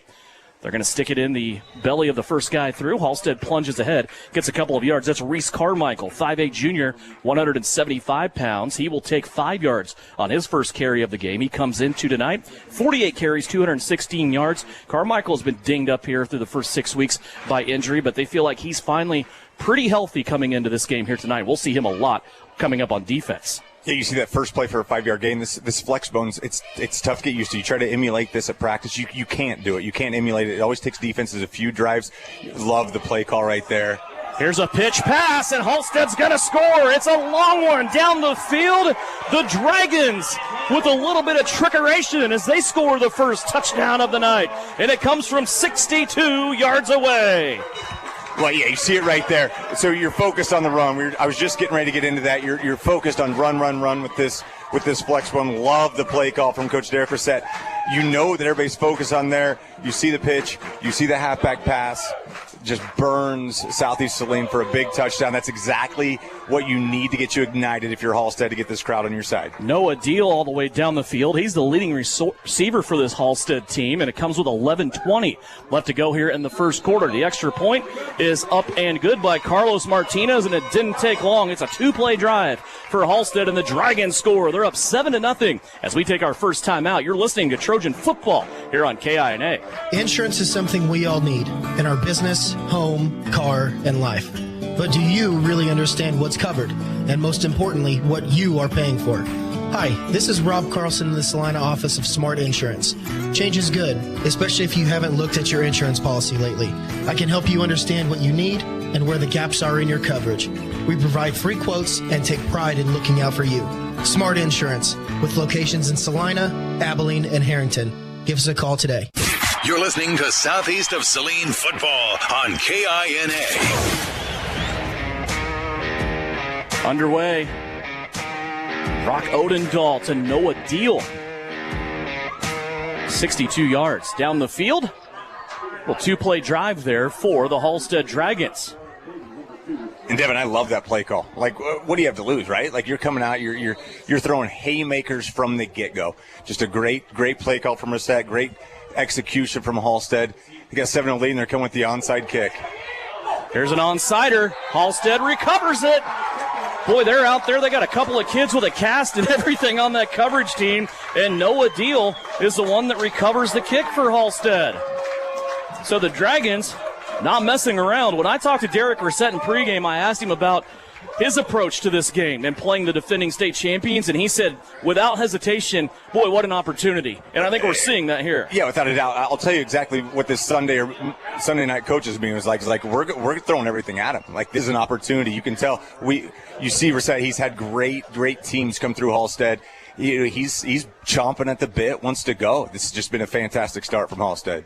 Here's a give to Carmichael. He's going to go off a right tackle. He'll plunge ahead across the 40-yard line. And again, Reese Carmichael, one of those guys that's hard to tackle, will go ahead for about 5 yards and get to the 42-yard line. 2 carries so far for the junior Reese Carmichael, and he has 10 yards. We talk about it all the time. It's all about momentum and creating that telling your kids, like, we can do this. And that's exactly what Coach Reset's doing. He's like, we can do this. He's dialed up some great plays early on. Now you got the belief. Let's see what happens. Here's a fumble. It's back in the backfield. They're going to have to chase it down, and the quarterback, Willock, will chase it down, and he will lose a ton of yardage all the way back near midfield at the 45. They're going to lose 10 yards out of this miscue from center. So that will put the Dragons back here, as they're going to be all the way back to the 48-yard line. And, Devin, what a great play from Willock just to keep the football in his hands. Only a sophomore. I mean, a lot of times you'll see maybe a ball thrown right there. You might have ineligible receivers. We don't know if that was a run or a pass play called. He did a good job just securing the football, getting the yardage he can. You're living for another down. That's the biggest thing you need to do. It's not about trying to make a big play. He's living for third down. Third down and 15 from the 48-yard line. That scooted Halstead back quite a bit. Willock back to pass. The sophomore looking left. He's going to sling it down the middle of the field. It's going to be intercepted. Tiernan Potachik has taken it away. And he is going to have the interception coming in here at about the 30-yard line. It's going to be just short of the 30, and that's where Southeast of Saline will take over. So with his team under fire, the new quarterback for Southeast of Saline, Tiernan Potachik, takes an interception. It's the second one of the season, just the second interception thrown by Halstead. Well, Devin, and it was Potachik that was burned on that halfback pass for the touchdown. So it's great to see. That's his headspace. That's what Potachik does. He'll delete that play, comes back, makes a huge play for Southeast to get things going defensively. Here's the first snap back for Southeast of Saline. They're going to have a procedure penalty, and now that will back them up to the 35-yard line. To the 25-yard line, And this is something you always talk about when you have, a new quarterback. It's cadence, it's timing, everything's going to be a little bit different, a little bit off. We haven't seen many mistakes when Tiernan's coming to the games earlier on, but it's just a different feel. He's got the start tonight. We'll see if the Southeast offense can adjust. Hopkins and Holub out to the left. They go to Grady Gebhardt, who will try the middle. Not much there for Grady, as he will work it ahead to about the 26-yard line. It will be a gain of about 3, and Southeast of Saline will have a second down and long. Grady Gebhardt coming into this game so far this season, 815 yards. He averages 12 yards a carry and also 15 rushing touchdowns. Here's the screen out to Holub. Has a blocker out in front, but a Halstead Dragon gets in there. It's Noah Deal, and he's going to take Holub down from behind. Still a gain for Southeast of Saline, but not nearly as bad as what it could have been for Halstead. Yeah, Deal did a good job just tracking that inside hip, make sure he kept leverage. It was a good job blocking on the outside by Hopkins, and you just saw it just – it's good defense, good play right there, but it gives you third and manageable. You're about 3rd and 8 right here for Southeast. Holub, a 5-yard catch. Amarion had a big night last week. From the 32, Potachik out to throw, rolling right, goes left, drops in the basket. Grady Gebhardt has one guy to beat, and he's tripped up in the red zone. Tiernan Potachik, uncharacteristic, rolling to his right, and the left-handed quarterback threw it on a dime to Grady Gebhardt down the right-hand sideline. That was Amarion Holub. Well, and what's the one thing that Coach Gebhardt continued to tell us? He said, we're not going to change the playbook for Tiernan Potachik. It's going to be the exact same plays. Right there is exactly it. I thought we might see a screen play. We might see something simple, maybe a little quarterback draw. No, it's the exact same thing you do with Gannon Jacobson back there. Tiernan Potachik with an absolute dime. 48 yards on that pitch and catch. Here's Gebhardt. He's tripped up at the line of scrimmage.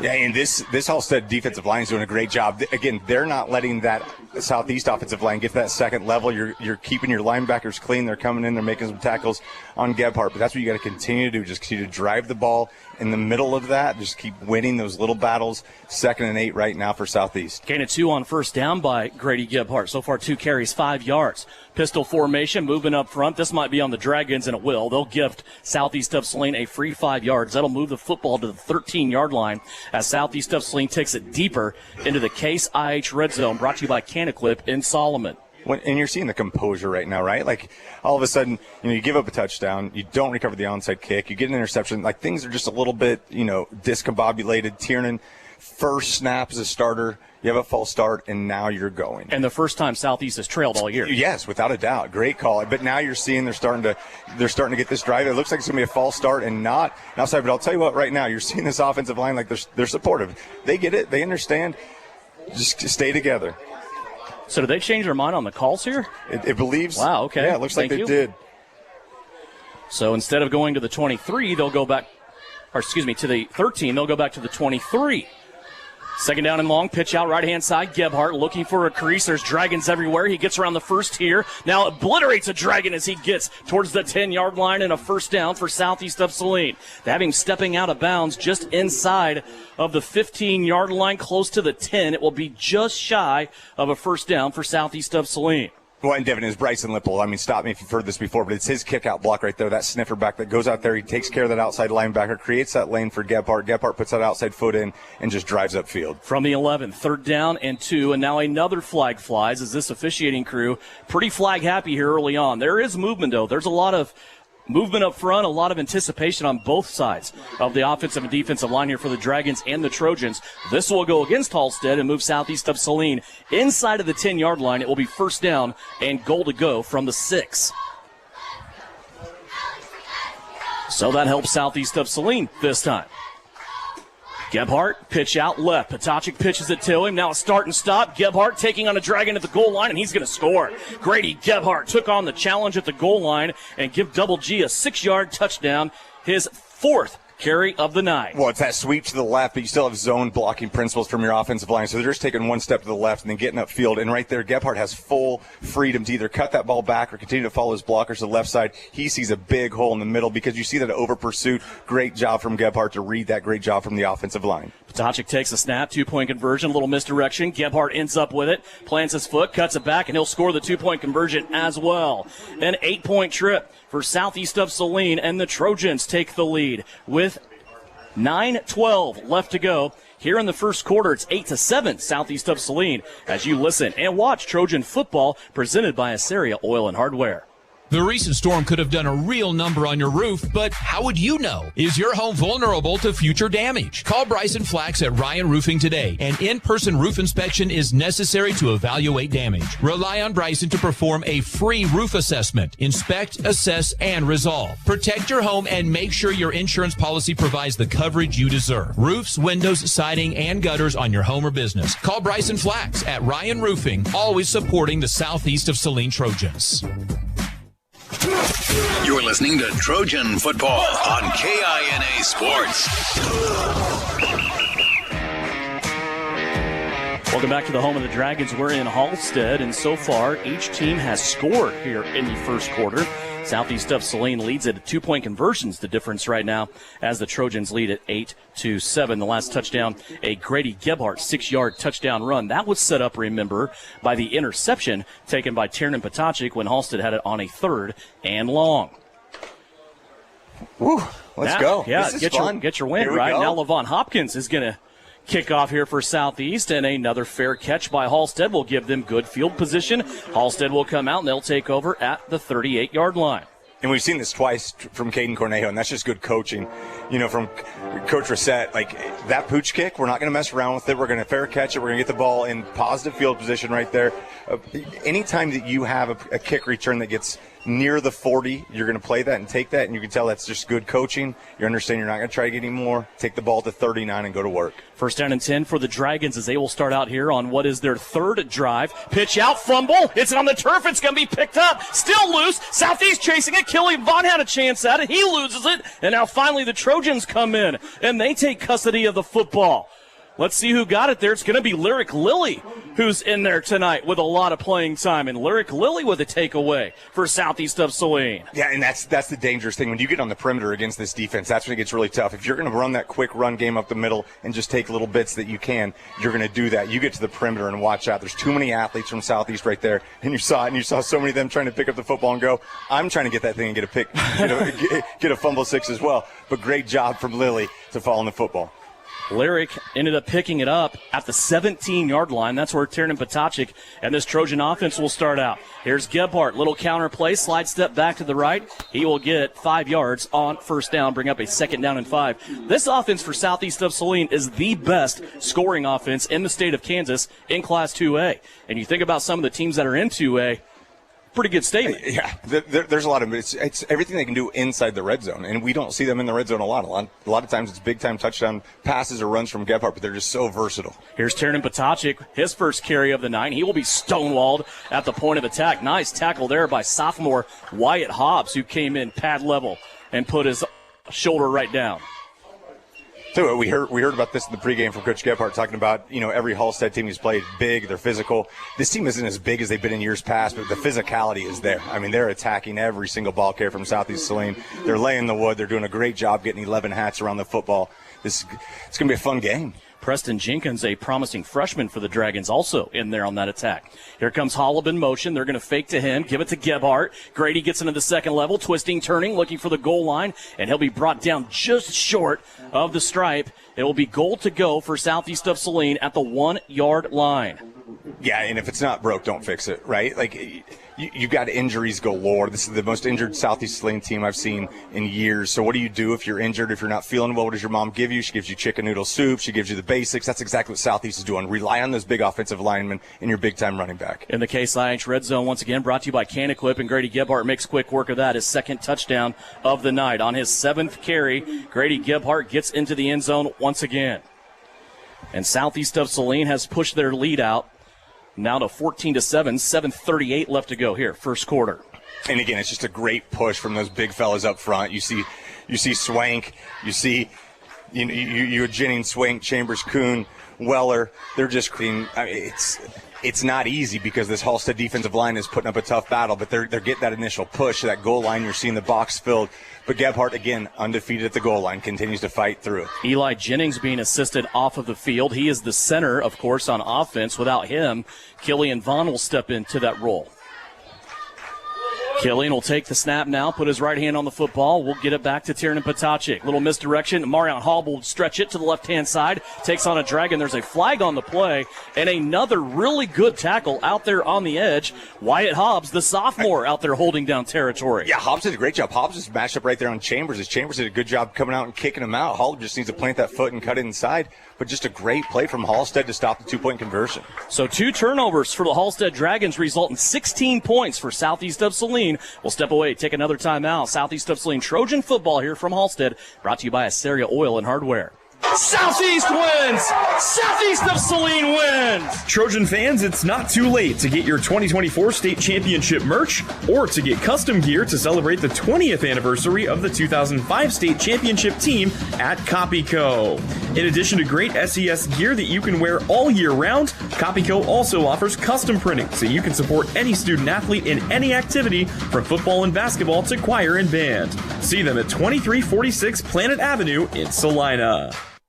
You're listening to Southeast of Saline football on KINA.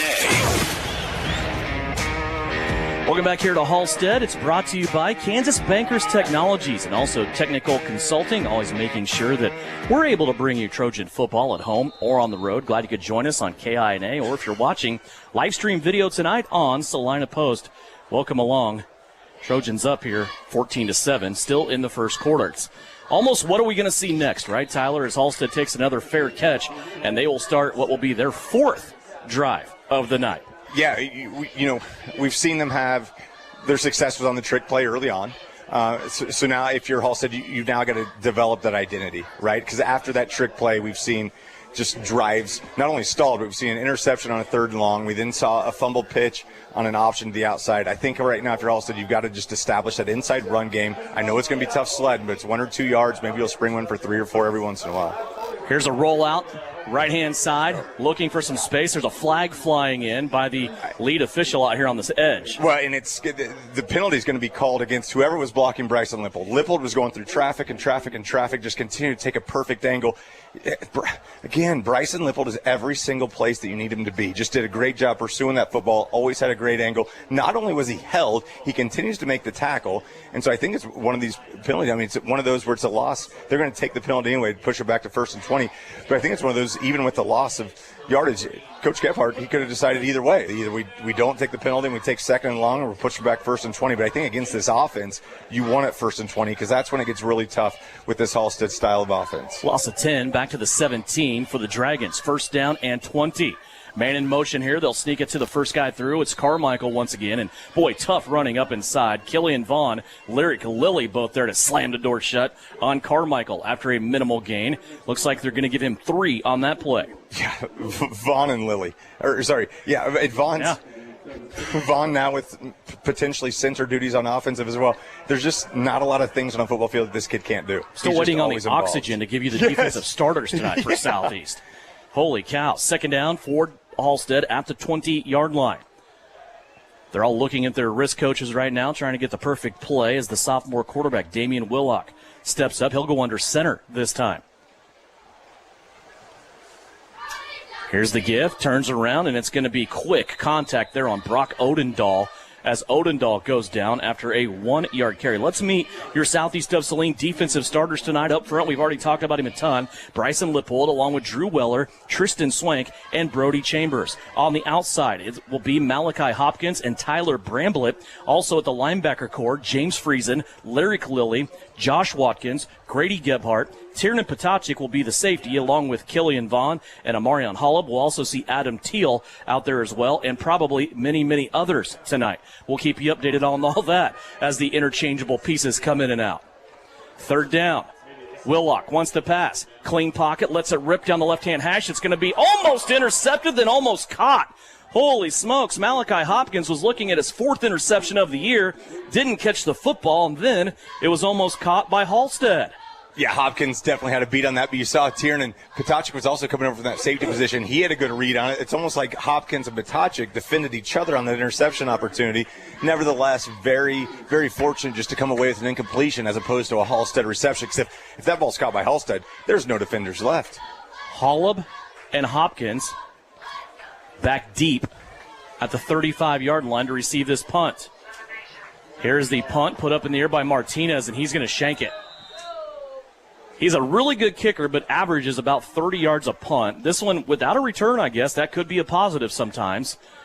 And he's going to give Southeast of Saline the ball here around midfield. The referee's still looking for a placement as they're going on the Dragons side of the 50-yard line, where Southeast of Saline will come out and take over once again. So far, the Southeast of Saline offense, they're 2 for 2.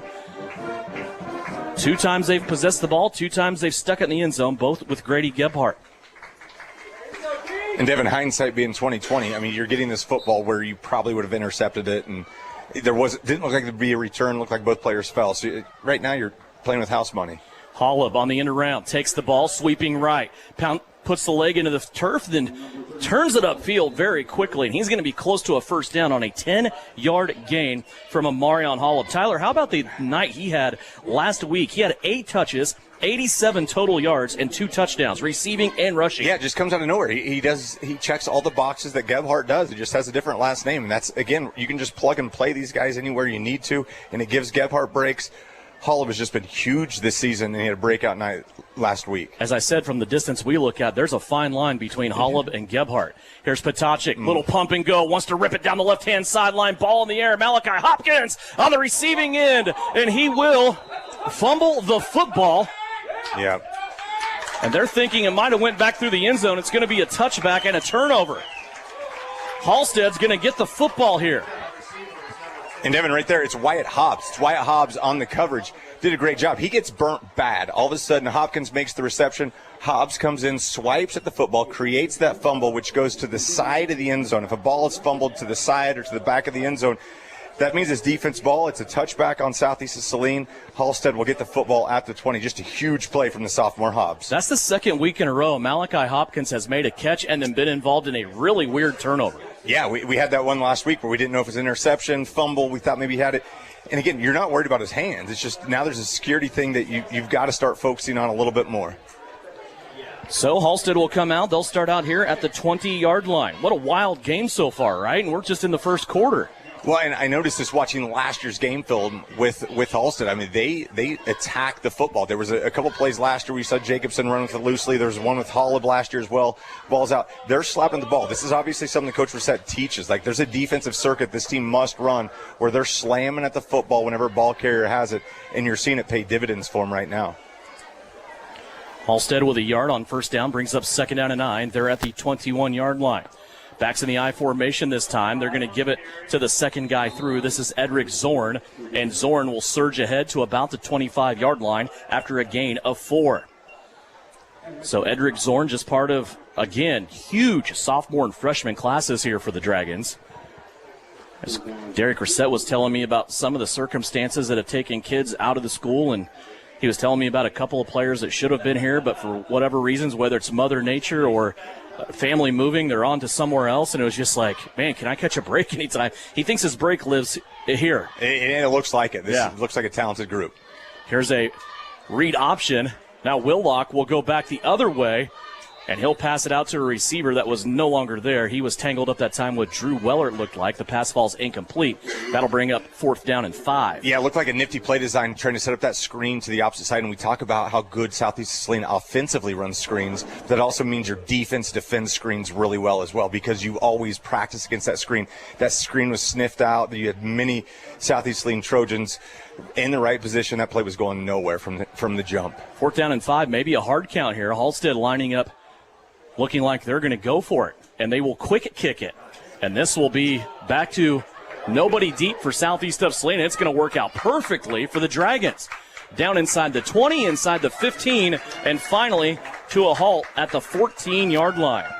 So what a call there by Halstead and their head coach, Derek Ret, who puts the football down at the 14-yard line, where Southeast of Salina and Tiernan Potocnik will have to come out a little bit of a hole here as they will go towards their other end. So far, 2 touchdowns, as I said. Then what looked like could have been a touchdown, but a fumble through the end zone, and Halstead got that football on the touchback here on the last drive for Southeast of Salina.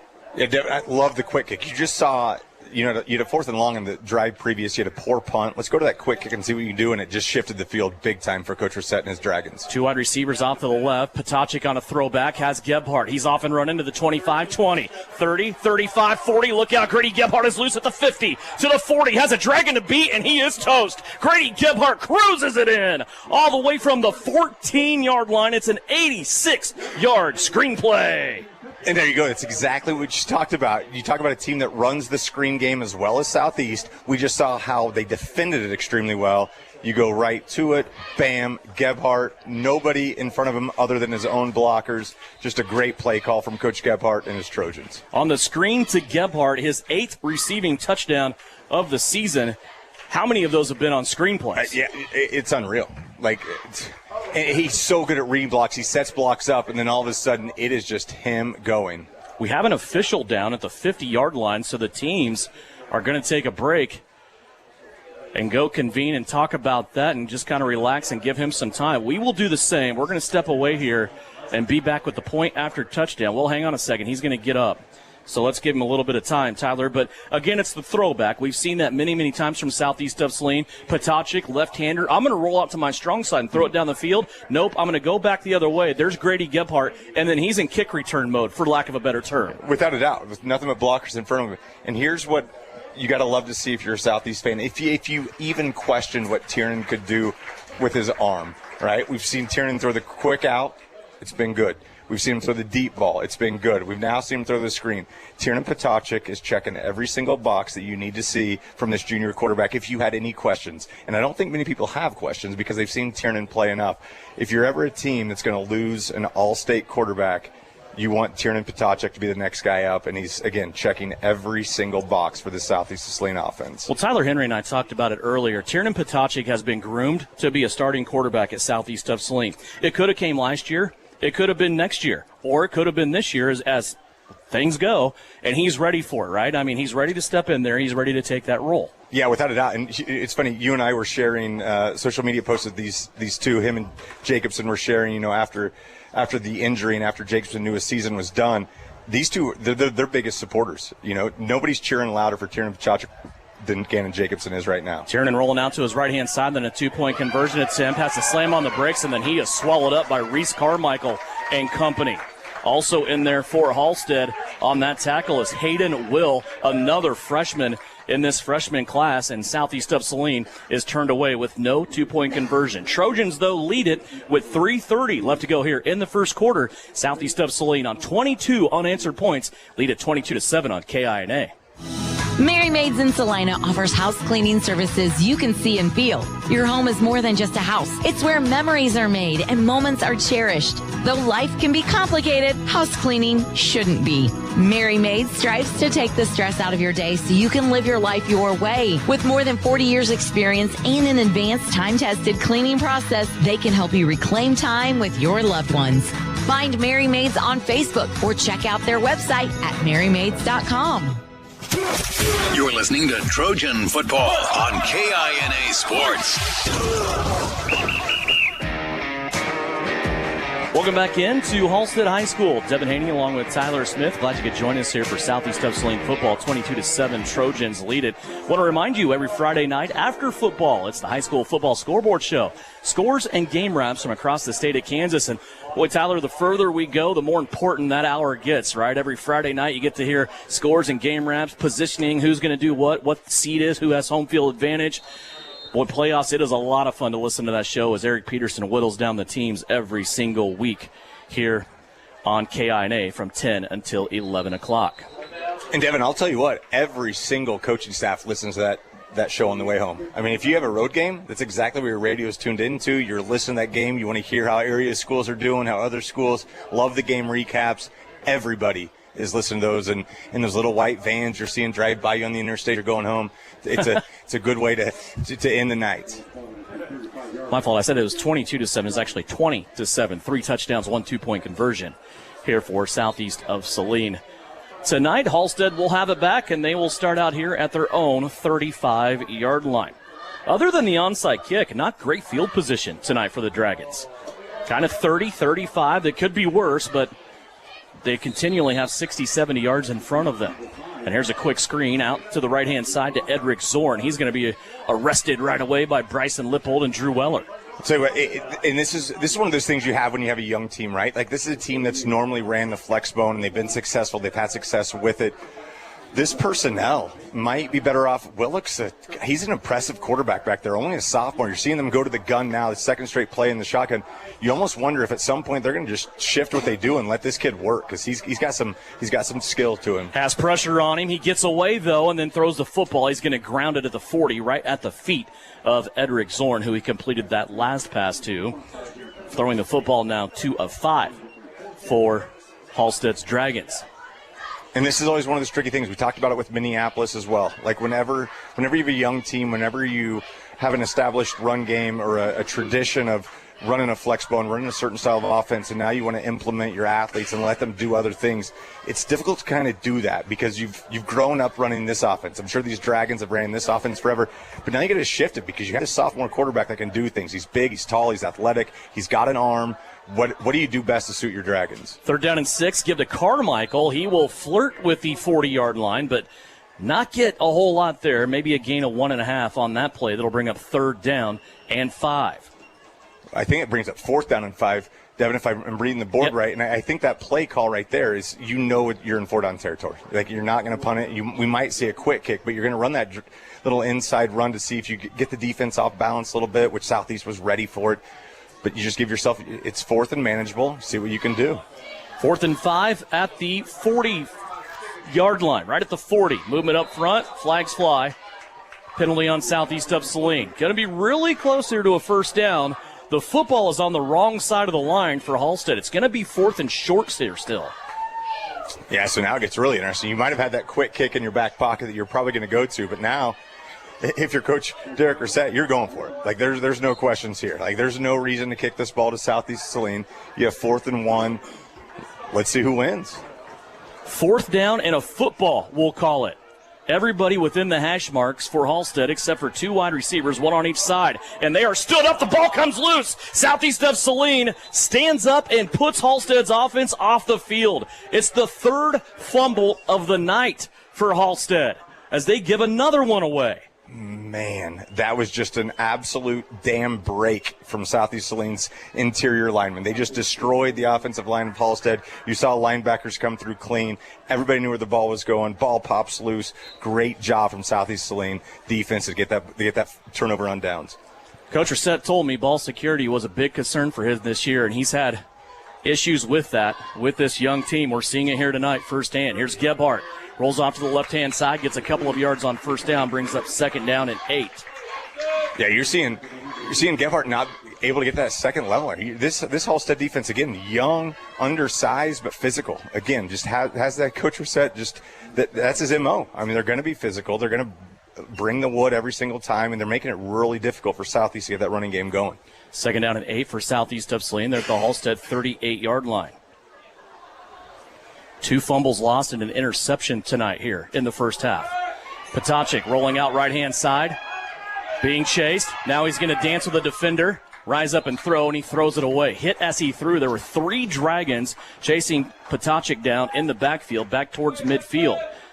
And Tiernan will throw that one away. He is now 4 of 5 passing the football. And this is something as a play caller, when you've had, and I guess Southeast Saline had Daniel Kerr 2 years ago as a left-handed quarterback, but it does kind of change, your handedness as a coach as well, like where you're calling your run plays to set up your play actions. Because we've now seen it twice that Tiernan struggled to go to that right side. Not struggles he's left-handed, but struggles that pressure's coming. You see him come to the left, he might be a little bit more comfortable. 3rd and 8 from the 36. They're going to go back to Gebhardt on the run. And as you said earlier with Halstead, I think this is a statement by Southeast that they feel like they're in 4-down territory.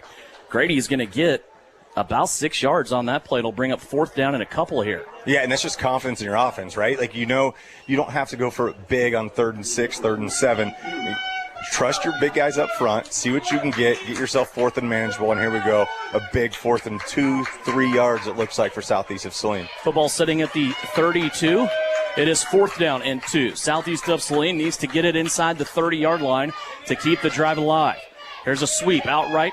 Pitch to Grady Gebhardt. Grady will cut it, keep it back in, has the 1st down, runs over another Dragon, and then finally takes on the final Dragon, and he will mark it down to about the 20-yard line, 15-yard line. And we see that Coach Gebhardt, he gets the box tight. There's 10 guys in that box. It's Lipold on his own to the outside. Sorry, it was Teal to the outside on his own. You get all those defenders in there. You get the ball out to your athlete right there. Gebhardt did a good job. Blockers took care of business. Big-time 1st down for Southeast of Saline. 1st down and 10 for Southeast of Saline. Once again in the Can-Equip Red Zone. Case IH Red Zone brought to you by Can-Equip in Solomon. 1st down and 10 at the 15. Little read option. Tiernan's going to keep it. And Potacek ahead. And he will get inside of the 10-yard line. A gain of 7 for Tiernan Potacek on 1st down on the run. And Devin, just that feel, that vision, and that wiggle that Potacek has, you can't teach that. Like, that was fantastic. Not a lot of room there. Did a great job picking up 7. 2nd down and 3. Southeast can still get a 1st down inside of the 10-yard line here. Inside the 5, I should say. They have 3 wide receivers off to the left. It's Hopkins, Hollub, and also Lipold, and they're going to say procedure on Southeast. So I think we had an offensive lineman go down in his stance, and as you're taught to do, and as we see Southeast do so many times, just take a knee, you look over at the offensive play call. We saw a hand come up and a hand come back down. Good pickup from the officials. Really good job from them. And that's just something, you can tell who it is. You can tell who it is, as they're walking off. They're upset with themselves. They get it. They understand it. So that will bring us to the end of the first quarter. Southeast of Saline will have it at 2nd down at the 13-yard line when we come back. Southeast of Saline leading Halstead here at the end of a very entertaining first quarter. 20-7 Trojans here on KINA. Lily Pad Septic, this is Callie, where we can get you a flush and a rush. How can we help you flush today? Oh, it smells like something died out by my septic tank. It's bad. Oh no, I know that smell you're talking about. Cole! I smelt it from here. Flush, the freakishly fast rock. I'll follow the funk. It's not a dead animal, sir. It's your septic tank venting gases. Oof, she's full. Real full. That's the smell. I've got to get back and tell Callie. Callie, he needs a pump out, quick. Already got a pump truck rolling. If you need a flush and a rush, call Lily Pad Septic. We guarantee to inspect your septic issues within 24 hours. Or you get a free septic tank pump out worth $399. Lily Pad Septic. We'll be there in a splash. Callie, quick, kiss me. That stink stuck to my skin. I, don't know if I can. Oh, good. I can smell other things again. You are listening to Southeast Trojan Football on KINA Sports. Welcome back here to Halstead High School. Southeast of Saline has the football at the 13-yard line. It is second down and about 7 as Southeast of Saline looking to add on to their 20-point total. And here is Southeast running a screen out to the left-hand side. Bryson Lipold has it. Bryson shakes off a tackle going towards the end zone, and Bryson Lipold will score. Another touchdown for Southeast of Saline in the screen game. This one belongs to Bryson Lipold, courtesy of Tiernan Potachik. Hey, a great job from Lipold. I mean, and I'll tell you what, when I get older, I want a Bryson Lipold jersey because everything he does is right. It's fantastic. Celebrated the touchdown right there. Like, Lipold's always in the right spot. Again, rewarded the touchdown. Love Bryson Lipold. Not often you get to score a touchdown being serenaded by Shania Twain, but that just happened. You're exactly right. You got to love it. Here is Grady Gebhardt straight up the gut. Has to take on a lot of contact, but he does, and he will get in and score. The first play of the second quarter, Tiernan Potachik to Bryson Lipold, and for Bryson Lipold, that is his 4th receiving touchdown of the season. 2-point conversion run is good, and Southeast of Saline has extended their lead now here early on in the second quarter. We'll keep it right here and remind you, Kansas Bankers Technology helps us bring you Southeast of Saline football on the radio and online via video every single Friday night. Kansas Bankers Technologies. Let's take a check of the Bennington State Bank scoreboard. Phillipsburg right now leading Norton 19-0. Sacred Heart over Harrington at the end of the first, 14-0. Also, Andale leading Wichita Trinity 16-7 at the end of the first quarter. Scott City and Goodland all tied up at the end of one, 7-7. Minneapolis leads Russell at the end of the first quarter, 3-0. Also, we have Give me the score I want. Salina South leading Hayesville Campus at the end of the first quarter, 27-0. Let's go. Well, let's see here. Axtell and Hanover playing tonight. That's a big one. And right now, Hanover has the lead, 6-0. You talk about winning streaks. 8-man winning streak in the state of Kansas, and the longest winning streak overall belongs to Axtell. They're down by 6 right now to Hanover. Remember, Hanover beat El Saline in week 1. El Saline came back and beat Little River last week. It's the wild world of high school football. Here's the kickoff by Levon Hopkins. Halstead still struggling to get the football picked up, and they finally will. No return, though, on the play, and the Dragons will start out here at their own 25-yard line. Well, and that's the first kick return we've seen from Halstead that wasn't to Caden Cornejo or kicked out of bounds, and maybe that's exactly why you have Cornejo where you have him right there. It just looks like, again, you're always going to make adjustments. You saw the Southeast Special Teams, their kickoff unit, they kicked it a little bit more of a line drive, a little bit deeper, causes a little bit more confusion from Halstead. You saw a little bit of a wrinkle, and you saw some confusion from Halstead. 28-7, Southeast of Saline. Dragons in their blue jerseys. White helmets will come back to the line of scrimmage. Another tight formation, one wide receiver on each side. Damian Willock will take the snap. He'll pitch it out right-hand side. Here's Zorn with it. He is trying to shake off would-be tacklers. Tiernan Potachik, the first one to arrive for Southeast of Saline, and his diving attempt will keep Zorn with no gain on the play. I love seeing the starting quarterback going and making diving plays like that. Like if Potachik doesn't get hands on right there with the diving play, you don't know where that ball ends up or where that ball carrier ends up. But Potachik just did a good job slowing the ball carrier down. The rest of the Trojans were there to clean everything else up. Just a great hustle play from number 10. Ball remains at the 25-yard line after a first quarter that took about 35 minutes. Second down and 10. Willock again, same play. They get it to Zorn. Zorn will cut it back this time and end up with about 5 yards on the play. It'll be 3rd down and 5 coming up for the Dragons. 3 carries unofficially by Edric Zorn, 9 yards for the sophomore. And again, you're seeing angles from the Southeast Saline defense. Amarian Halber right there did a great job. Didn't get sucked in, kept that angle, delivers just a blow. That right shoulder looks like he's just looking at the gloves, I thought maybe his favor in that shoulder a little bit, just a big-time hit from Mario. Gave you starters earlier, brought to you by Salina Fence Company, and they've just kind of been in and out. There's been a lot of churn, a lot of keeping guys fresh, a lot of just kind of, hey, we all got jobs to do. Let's go make sure we do them, and that's what this Saline defense is doing tonight.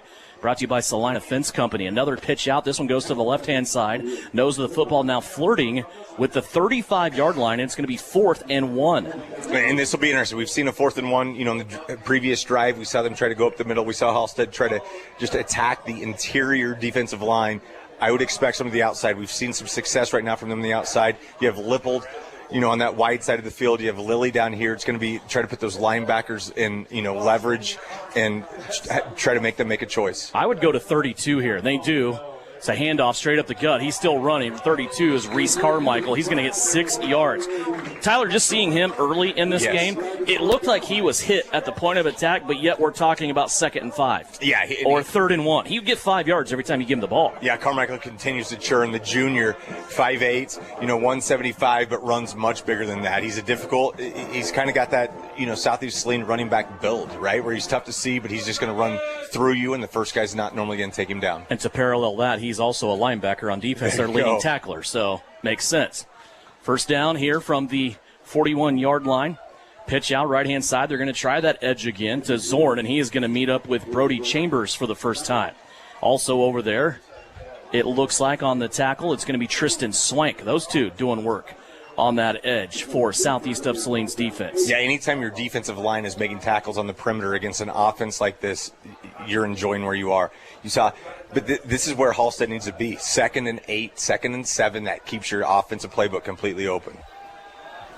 2nd down and 8 after that 2-yard gain. They're going to try it now on the left-hand side. This is Odendahl with it, and he will get about 4 yards on the play.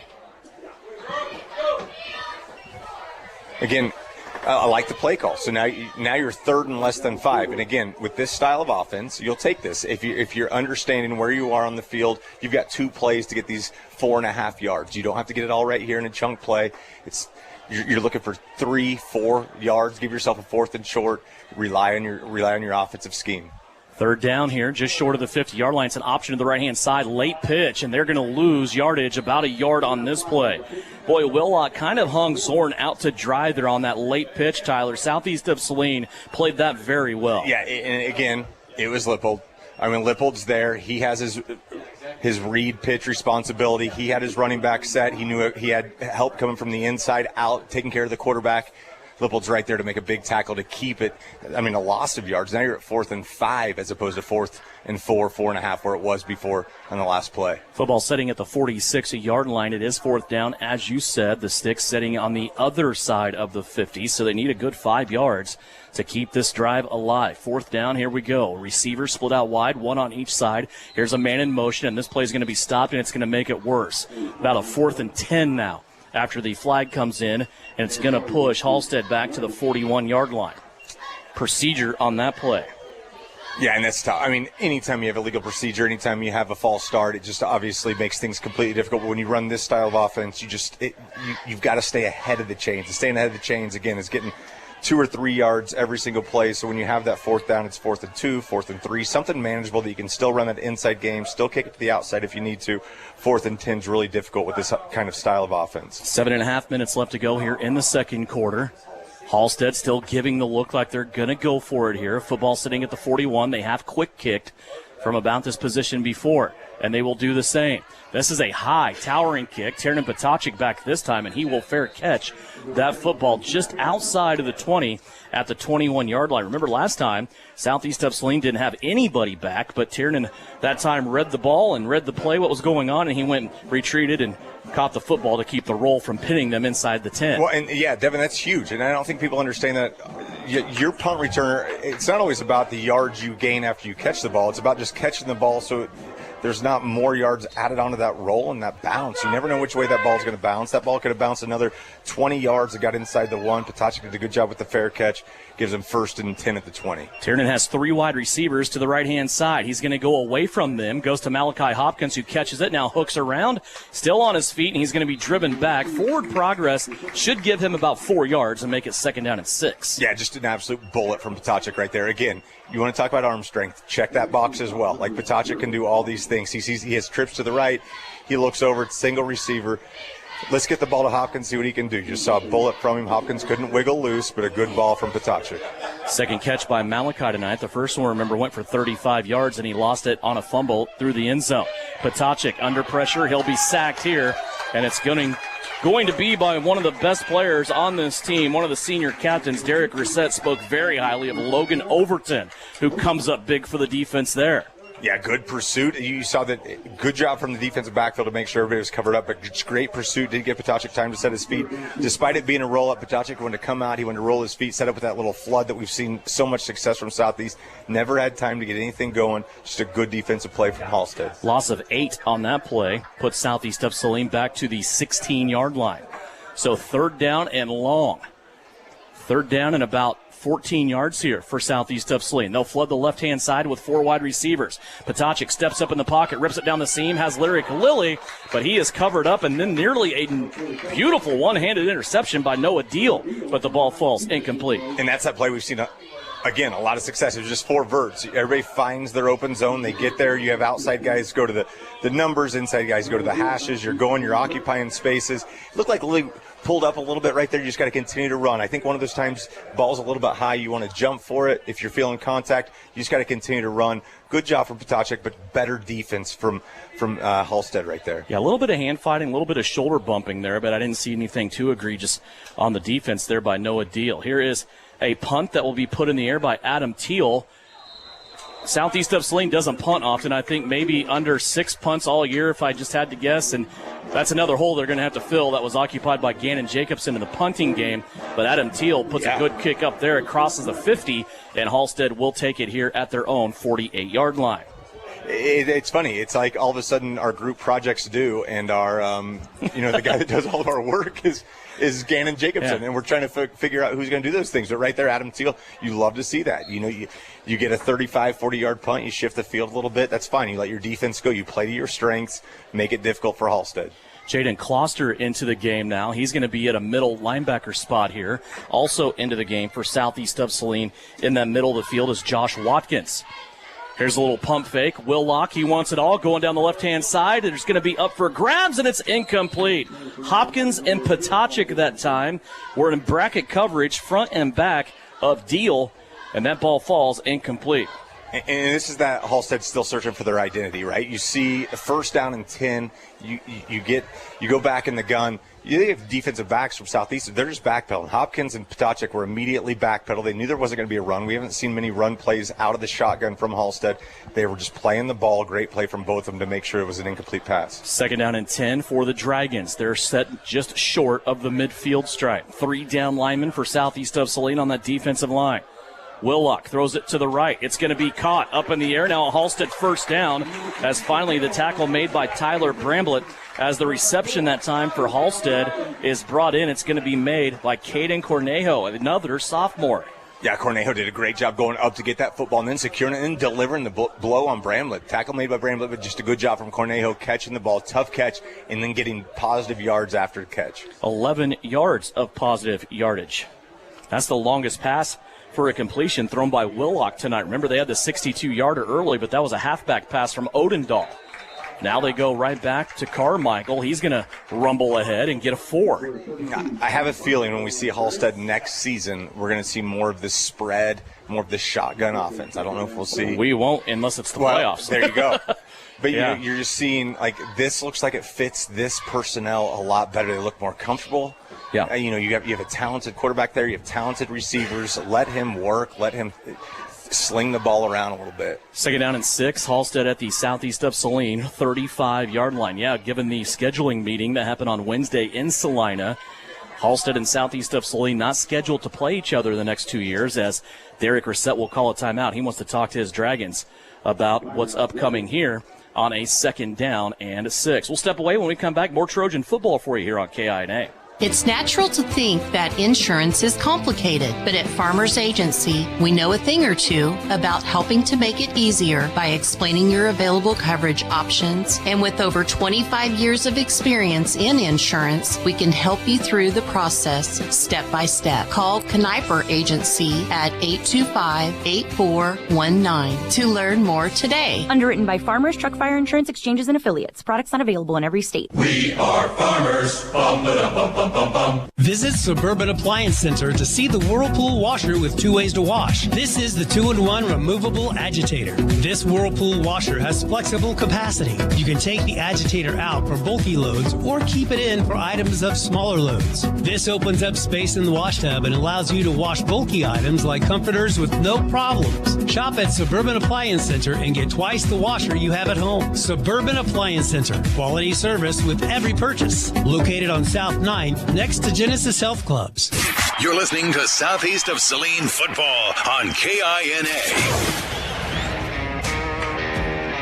The Dragons of Halstead have it in southeast of Saline territory. 2nd down at the Trojan 35-yard line. Back here in Halstead, Devin Haney along with Tyler Smith. Chris Cadle producing and engineering back at the KINA studios. Carmichael ducks under center in the last minute. Goes to Reese Carmichael, and he has his head down, running, taking contact, and getting the football down inside of the 30-yard line, close to a Halstead 1st down here. He's going to be about a yard away, less than a yard probably on that carry. Yeah, it looked like a design call where they wanted Willick to start off in that gun and then come up and take the snap under center. But he sold it well. Like he knew exactly what he was doing. I liked this kid's got great composure back there. You can tell he's in charge of everything. Didn't get the 1st down, so that brings him a big 3rd and 1. Now 3rd and a football, and the official's going to call a timeout here. One of the Halstead coaches was over there, and then he was raising questions about the spot in relationship to the stick, I'm assuming. Then Derek Ret went down there and joined. His father, Sean, who was the head coach when Derek was a player and a student at Hutch Trinity. Sean now his defensive coordinator here as those two took the Halstead job together, if you will. This is their 4th season here with the Dragons. And I love stories like that. Like, what do you think their dinners are like now? And what do you think their dinners were like when, when Derek was growing up? Like, it's so cool. It's much like the Gebhardt story. Minor shift of authority. Yeah, right? yes, without a doubt. It's, son, why did you do this on this play? Now it's, Dad, why'd you call this on this play? Yeah, I love it. I love it.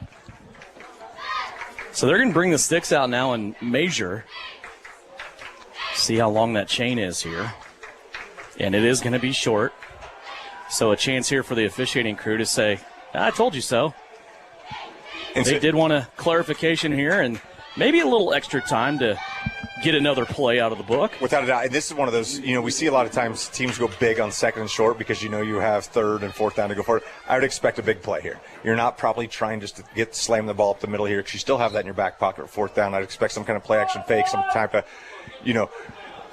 pump and go, something big to the outside because you have 4th down to play with. 3rd and a football to 29-yard line. There's a man in motion. They're going to sneak it into the belly of Carmichael once again. He will have it, but then a flag comes from the back judge.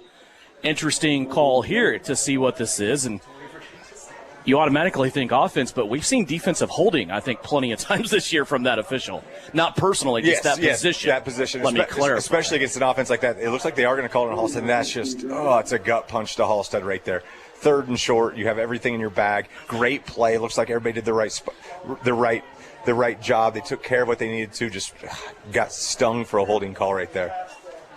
So hold takes them back from 3rd and a football now to 3rd and 9.5. Boy, that really hurts as they'll go back here to the 38-yard line. And back into a passing situation. Willock's going to duck under center. He's going to drop back under pressure, has to let it go early, and it is incomplete. Drew Weller, one of the first Trojans to arrive on that play. Also in his sidecar, sprinting in on the blitz from that left-hand side, was Grady Gebhardt. Yeah, from Weller, it was just straight, just power rush. There was nothing cute, nothing, pretty about it. Just ran right through that right tackle, did a good job putting pressure on Willock and just made it a tough. He had no room to throw. It made it really difficult. 4th down now coming up for Halstead. 3.5 minutes left to play here in the first half. We'll talk to Shandy Olson about Southeast of Saline volleyball at halftime. We'll also pass along some cross-country results from the league cross-country meet yesterday. Good news, as always, on the cross-country course for the Trojans. And now a timeout will be called here as Southeast. Nope, this is also Halstead's timeout. So we'll take a quick timeout. Let's take a 30-second timeout. Back with more Trojan football here on KINA. Whether on the field, court, or in the operating room, experience matters. A coach loves an experienced team just like a patient values an experienced doctor. Salina Ortho has ABOS board-certified physicians with over 40 years of orthopedic service. If you need help staying active or just want to discuss options regarding the newest techniques and services and specialties that Salina Ortho provides, see one of our trusted physicians or visit salinaortho.com. Salina Ortho, your voice, your choice, past, present, and future. You are listening to Southeast Trojan football on KINA Sports. Devin Haney, Tyler Smith back here in Halstead as we round out the final couple minutes of the first half. It's 28-7 Trojans as Southeast of Saline in the first quarter put up 3 touchdowns. They have 1 touchdown here in the second quarter as we continue to monitor those Southeast of Saline scoring plays with Dr. Andrew Westbrook at Maury Clinic Sports Medicine. His walk-in clinic is Monday and Thursday mornings. 4th down here for Halstead. They're going to go for it.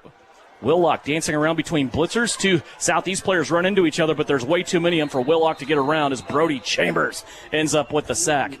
And if I remember right, Tyler, that is Brody Chambers' first quarterback sack of the season. He leads the team in tackles, leads the team in TFLs. That's his first quarterback sack. Well, it's because there's so much attention on him at all times. And right there, you just saw that was just Brody Chambers being Brody Chambers. I mean, gosh darn, what a play. Just tracked Willock down, continue to stay. That's not a play that big boys like that should be making.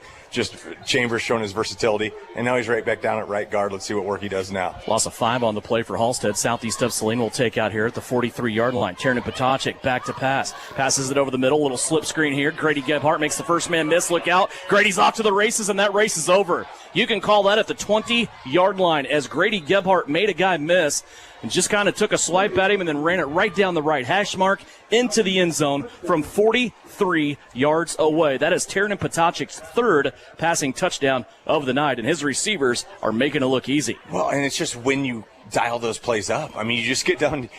Coach Gebhardt knows exactly. He understands the flow of the game. He understands that Halstead's had the football, and they've been grinding. They've been going. Not a lot of substitutions for Halstead. So what do? You know they're coming at you. You know things are going. You let that defensive line go. You give the ball to, I'm going to say it, the best athlete on the field. You give it to Grady Gebhardt. He had an absolute entourage of Trojans ahead of him. Great play call. Gebhardt with the play call. Gebhardt with the touchdown. Gebhardt and Gebhardt do it again. 1-play drive. Grady Gebhardt scores again. This time on the screen, and here's a diving attempt to try to haul in that 2-point conversion. Malachi Hopkins can't come up with it, and that will be incomplete. The Trojans are turned away again, but they add 6 more onto the scoreboard. Southeast of Saline takes a 34-7 lead. Back with more Trojan football after this on KINA. Fall is the absolute best time for the experts at Commercial Tire Centers to look over your vehicle. Summer was tough on your tires, and winter's coming on strong. You don't want to be left stranded with tires that aren't performing. Car, truck, SUV, trailers, farm, and big rigs. Commercial Tire will help you keep safe and productive. Commercial Tire Centers, West Crawford and North 9th in Salina. Commercial Tire Centers, where service is everything. You're listening to Trojan football on KINA Sports. Last few minutes of the first half here. Southeast of Saline up 34-7. That screenplay by Grady Gebhardt gives Southeast of Saline 4 touchdowns. Grady involved in all 4 of them. He has 2 rushing touchdowns and 2 receiving touchdowns now. Scoring recap presented by Dr. Andrew Westbrook at Maury Clinic Sports Medicine. Visit Dr. Westbrook at a sports injury walk-in clinic every Monday and Thursday mornings for your activity or sports injuries.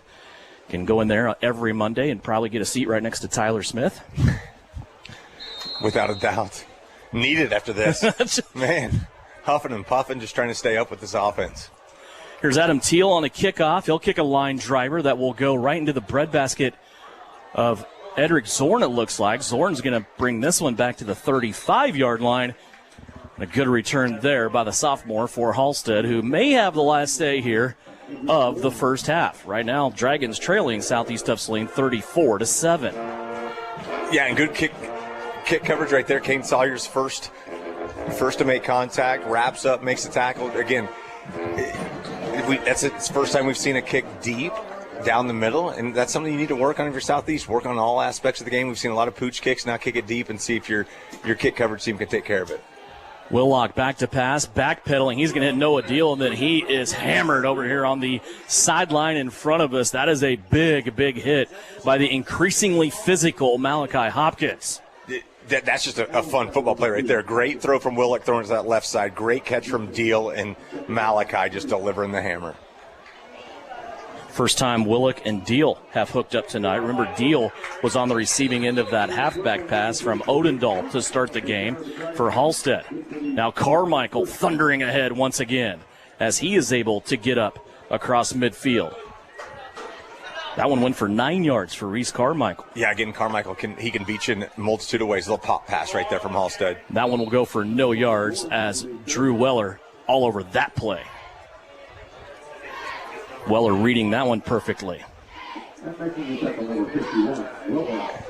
Yeah, again, so with the clock, with running short clock right now for Halstead, obviously you want to try to get those chunk plays. Defensive backs right now for Southeast, you're just keeping everything in front of you, making sure nobody gets behind you. If they do, you got to go and you got to find them. Halstead on Southeast of Saline, side of the 50 at the 48-yard line. 2nd down and 10.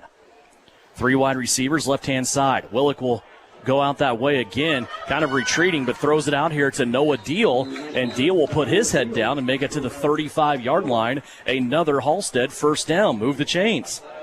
Yeah, and just looks like a cover 2 right there. So you see Lipold right there is that outside cornerback, and he's just making sure everything stays inside of him. He cannot get beat to the outside. He just funnels it in, makes sure defense comes and helps out, and nobody gets by him. Noah Deal now unofficially 3 catches, 83 yards. Here's a run off the left-hand side. This one goes for a couple of yards.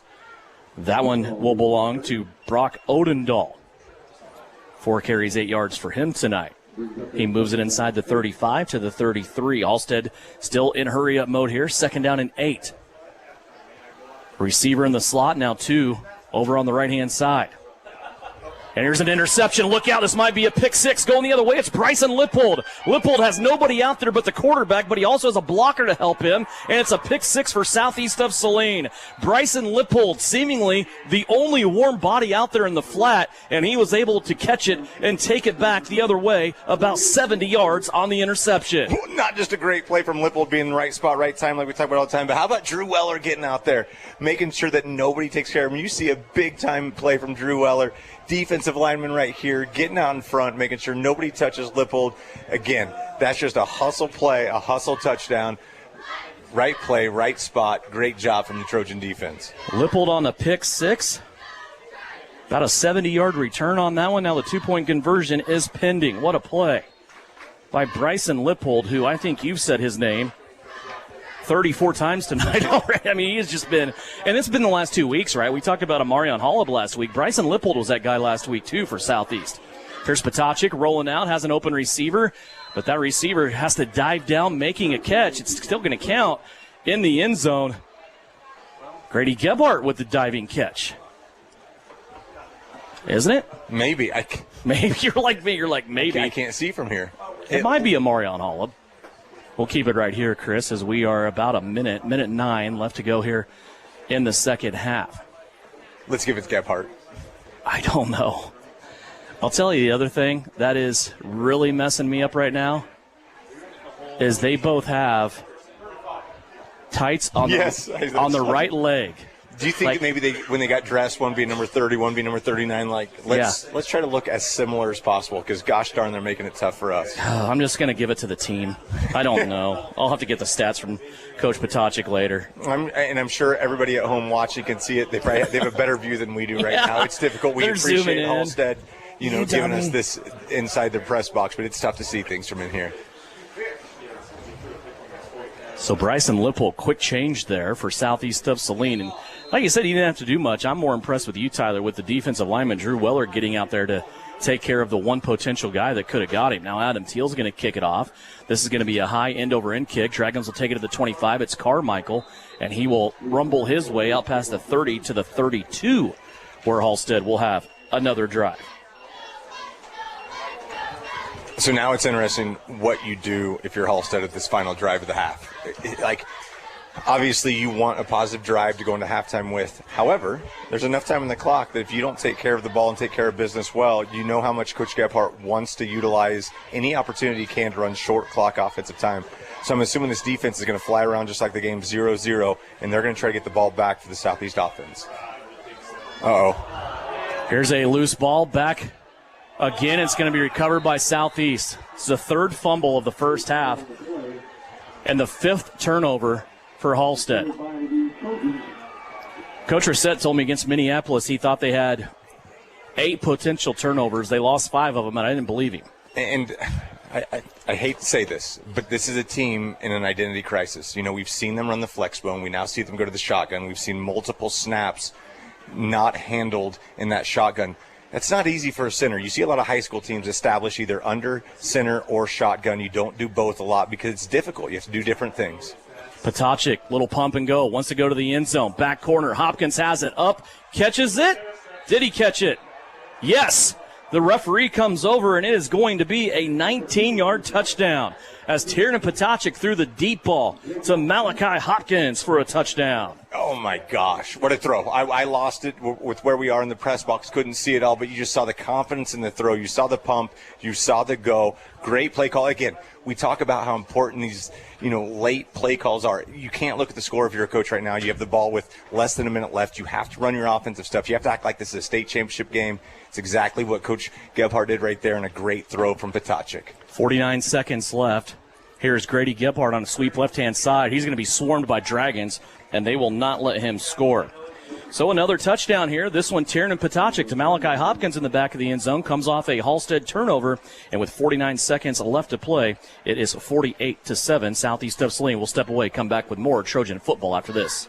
At Maury Clinic Sports Medicine, we are available when you need us most. I'm Dr. Andrew Westbrook, and I am the sports medicine physician at Maury Clinic. I see patients of all ages and help them come back stronger than ever. From broken bones to joint pain, my team and I are committed to help you do more. For those with sports injuries, come see us at our sports medicine walk-in clinic Monday and Thursday mornings from 8 to 9 a.m. Prevent, recover, and strengthen so you can perform your best. Maury Clinic Sports Medicine. Make your move with confidence. You're listening to Southeast of Saline football on KINA.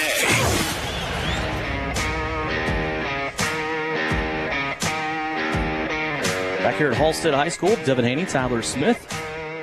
Big lead here for Southeast of Saline as they are up 48-7. Couple of turnovers making things worse here for Halstead in the final 2 minutes of this half, as Southeast of Saline has pushed their lead out to 41 points. We went for almost forever in the second quarter without any points. We've had 3 touchdowns in less than 2 minutes. And Halstead with a fair catch off the kickoff. We'll have it coming out here at about the 31-yard line. Tease of the Bennington State Bank scoreboard that's coming your way at halftime. Salina South up 55-0 at halftime. Let's go. Looking for that first win, right? Let's go. You need it. Sorry for being biased. I don't blame you. You could just see it, right? Though, I mean, those kids have been so close this year. They have, and they played an extremely tough schedule, and they've lost some heartbreakers. It's good to see them get on the winning side. Here's the sneak, inside handoff. This was going to go to Carmichael. He'll come across the 35 and get about 3 yards on the play. Let's give him 4 instead. And it looked like Carmichael lost the ball at the end of that, was able to, fortunately for Halstead, recover it. Again, this Carmichael kid's super impressive. Like, we're seeing him. Like, it's always tough sledding against the Southeast defense, but he continues to make positive yardage every time he touches the football.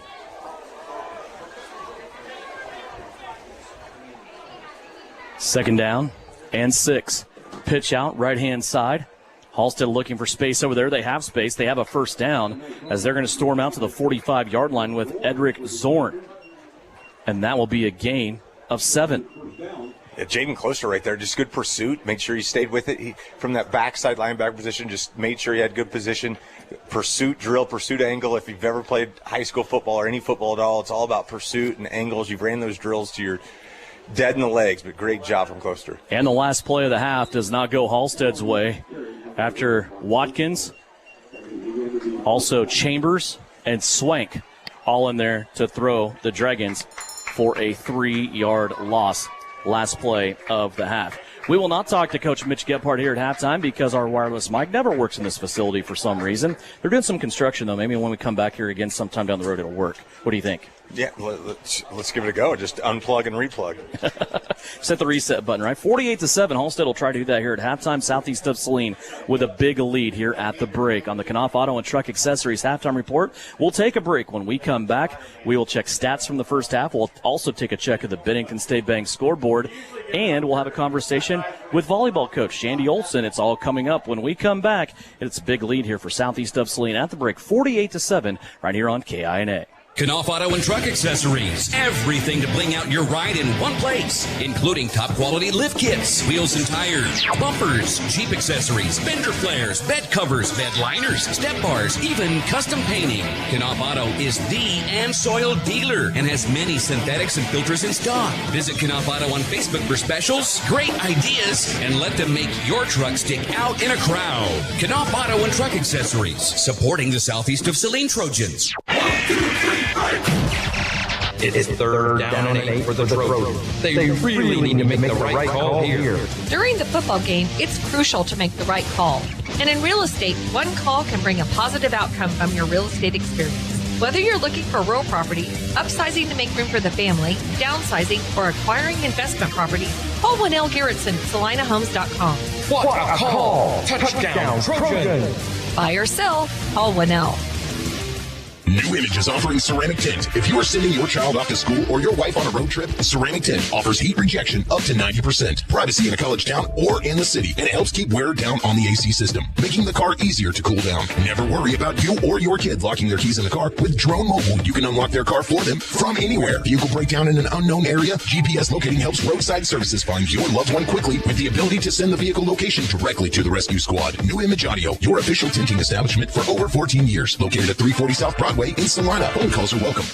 Hey Trojans fans, this is Angela Gebhardt, proud wife of Southeast Saline head coach Mitch Gebhardt. Just like the Trojans strive for excellence on the field, the Bank of Tesket goes the extra mile to offer top-notch checking accounts that fit your style. Whether you're managing your day-to-day expenses or planning for the future, our checking accounts are easy, convenient, and tailored for you. Plus, with your local roots and friendly service, we're here to support you every step of the way. Go Trojans! Bank of Tesket, member FDIC.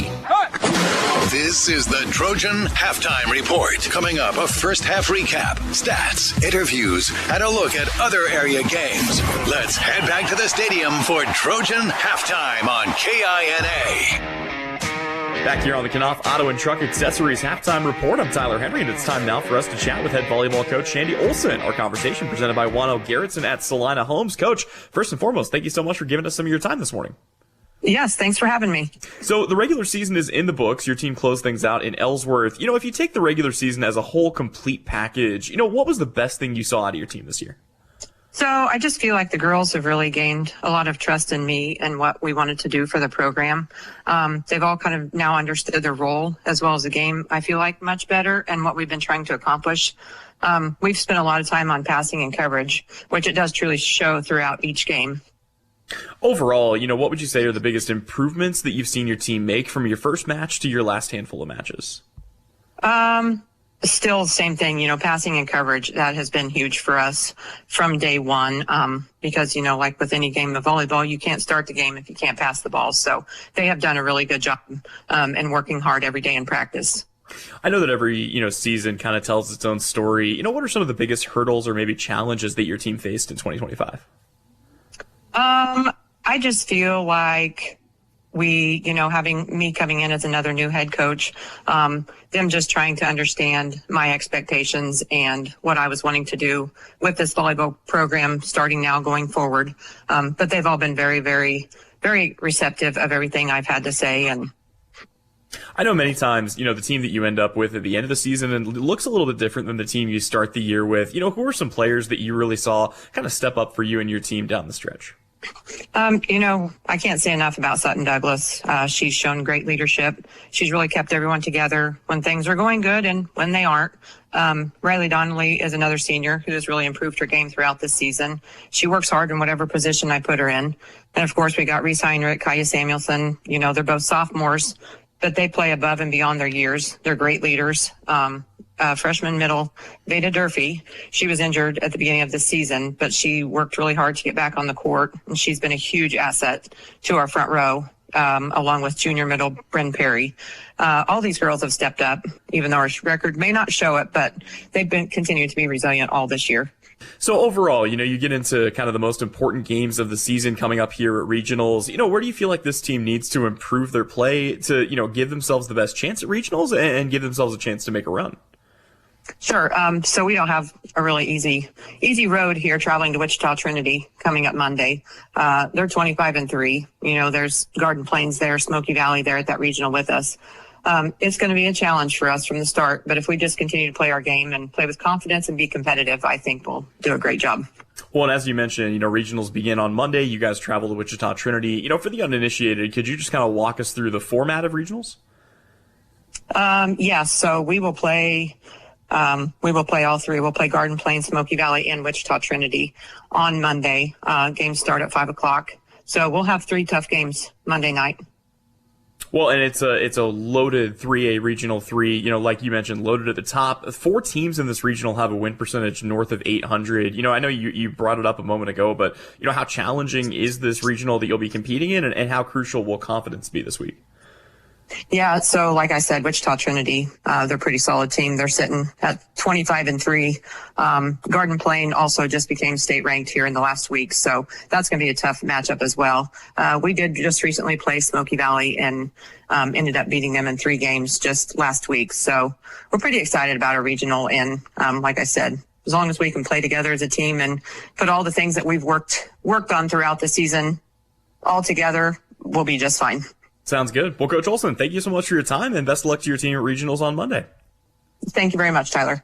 Once again, that was Shandy Olson joining us for the Knopf Auto and Truck Accessories Halftime Report. Our conversation presented by Wano Garrettson at Salina Homes. We'll step away, but halftime rolls on next. You're watching Southeast of Saline football right here on KINA. When crop and weather conditions are just right, you need to bale as much as you can, as fast as you can, all while putting up the highest quality product possible. Case IH round balers have the reputation as the hardest working balers in the business to consistently build dense bales with square shoulders that don't sag. No matter the crop or field condition, bale more with Case IH round balers. With easier maintenance and serviceability, you'll spend more time where it counts. In the field, baling hay. Ready to build a better bale? Contact Can Equip in Solomon. You're a working man with a job to do. You need a work boot that works as hard. This is Jeff with Vanderbilt's in Salina. We have over 5,000 pairs of men's jeans and over 1,000 pair of ladies' jeans. From classic fits to the latest trends, we've got styles to fit every taste. Visit us today and find your perfect fit. And remember, at Vanderbilt's, a gift card is always the right size. Whether on the field, court, or in the operating room, experience matters. A coach loves an experienced team just like a patient values an experienced doctor. Salina Ortho has ABOS board-certified physicians with over 40 years of orthopedic service. If you need help staying active or just want to discuss options regarding the newest techniques and services and specialties that Salina Ortho provides, see one of our trusted physicians or visit salinaortho.com. Salina Ortho, your voice, your choice, past, present, and future. The Kansas City Chiefs earn championship rings, bold, brilliant, and one of a kind. Now you can have a ring that's just as unforgettable. At Vernon Jewelers in Salina, we create custom rings that tell your story. From stunning engagement rings to personalized designs, our craftsmanship makes every piece a winner. Celebrate life's biggest moments with a ring that's truly yours. Stop by Vernon Jewelers, downtown Salina since 1884. We're not old, we're just really good at what we do. You are listening to Southeast Trojan Football on KINA Sports. Back Here at halftime, it is a big lead for Southeast of Saline, 48-7. And boy, what a quick ending to that second quarter. It was 20-7 at the end of the first. Southeast of Saline, just a 2-possession game. Then Southeast of Saline scored the first on the first play of the second quarter, made it 28-7. Then we went about 12 minutes and didn't have a score. And then all of a sudden, boom, boom, boom, 3 Southeast touchdowns in the last 3 minutes and 10 seconds. And Southeast of Saline leads 48-7 here at the break. The league cross-country meet was just yesterday, as Southeast of Saline's runners were able to participate in that. And boy, what a good job once again for Wade Castleman and his Southeast of Saline runners. When you look at overall results at the Lakeside Invitational, Southeast of Saline's ladies came in second to Norton. Norton had 17 points, Southeast of Saline with 54. Then Minneapolis was 63, Ellsworth was 75, and Republic County with 114. When you look at the league points, Southeast of Saline's girls win a league title with 39 points. Minneapolis behind them, 47 points, Ellsworth in third, and Republic County in fourth. Southeast of Saline, when you look at league runners, they placed second, fourth, 8th, and 11th with Piper Brown, Anna Jackson, Ava McGraw, and Reagan Duran. Remember, that Southeast of Saline girls cross-country team, not a senior in sight. I don't believe so. That is something there that they can be very, very proud of, winning a league title. And in true coaching talk, Coach Castleman wasn't extremely happy. He thought that maybe he should have had some girls run a little bit faster. I mean, that's just how it is at Southeast, right? Like, you did a great job. You did everything you needed to.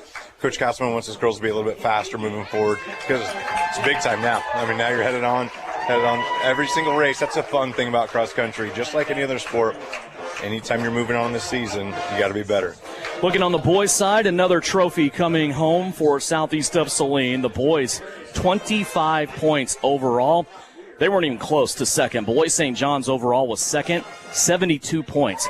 So a really, really great showing for Southeast of Saline on the boys' side. They also win the league title, of course, as they are first with 18 points. Lions second in the NCAA with 79. Ellsworth with 90. Beloit, Republic County, and Sacred Heart round out the top 6 when you look at Southeast of Saline on the boys' side in the league. And the overall winner, Braden Walker, the senior, was able to take first on both sides. And then second, 4th, 6th, 8th, 10th, and 11th were Southeast of Saline's runners behind first place Braden Walker.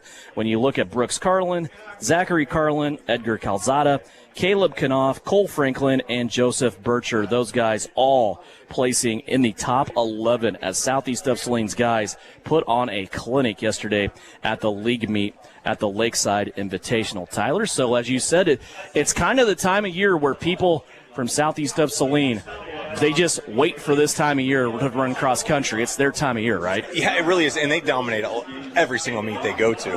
But there's something, and this is what Coach Castleman does. He just gets them geared up. It's like it doesn't matter how good we are in the regular season, how good we are. We're gonna go really big at regionals, and then they're gonna make splashes at state. And we've seen just the amount of banners. You go into that gym. You just marked all the WCs for Wade Castleman coach teams.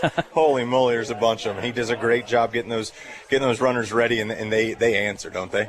Absolutely. Congratulations to Wade Castleman. We'll be watching for the next step, and we'll hook up with Wade next Friday night. We'll have him in the booth for a halftime interview, updating us on Southeast of Saline cross country for senior night. Big night on campus next week. Southeast of Saline invites the Ellsworth Bearcats into campus next Friday night. Still some business to take care of, though, here in Halstead. Southeast of Saline leads it at halftime, 48-7. And check a stats in the Bennington State Bank scoreboard. Coming up, Southeast of Saline, Halstead at the break on KINA. 4 walls and a roof can make a house, but a home, that's where life happens. First steps, backyard birthdays, morning coffee, sunsets on the porch. Home isn't something you buy, it's something you feel. And when it's right, you just know. For 22 years, Dan Goebel has helped people in Salina find that feeling. And now he's here to help you. Your home is out there.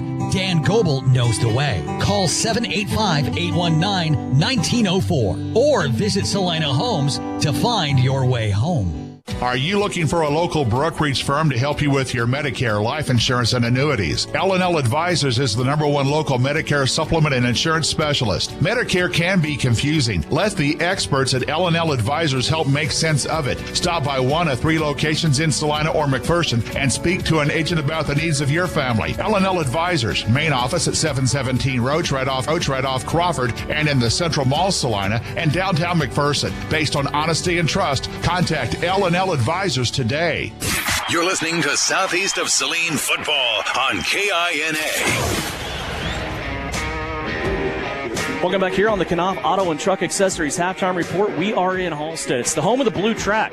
I sent somebody a picture earlier, and it's like, hey, guess where I am? They said Halstead, Kansas, baby, and that's where we are for another district game. Southeast of Saline up here 48-7. Tyler, what a great showing by this offense. First of all, Southeast of Saline, 4 passing touchdowns. Tiernan Potocik, 8 of 10 passing the football.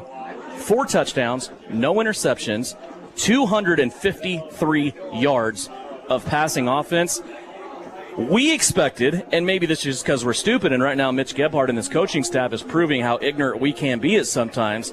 We expected maybe a flex of the running game. You have 3 great running backs. Your offensive line is all healthy, intact. You have 74 rushing yards at halftime. It's been a passing game to the edges with screen passes, a couple of downfield, 327 yards of total offense at halftime, 253 in the air. Well, and if you want to look at it, here's exactly what you want to do. You want to get your new quarterback, in the flow. If you watched Thursday night game last night on Amazon, you saw exactly what Joe Flacco did. He just fed Jamar Chase the ball over and over.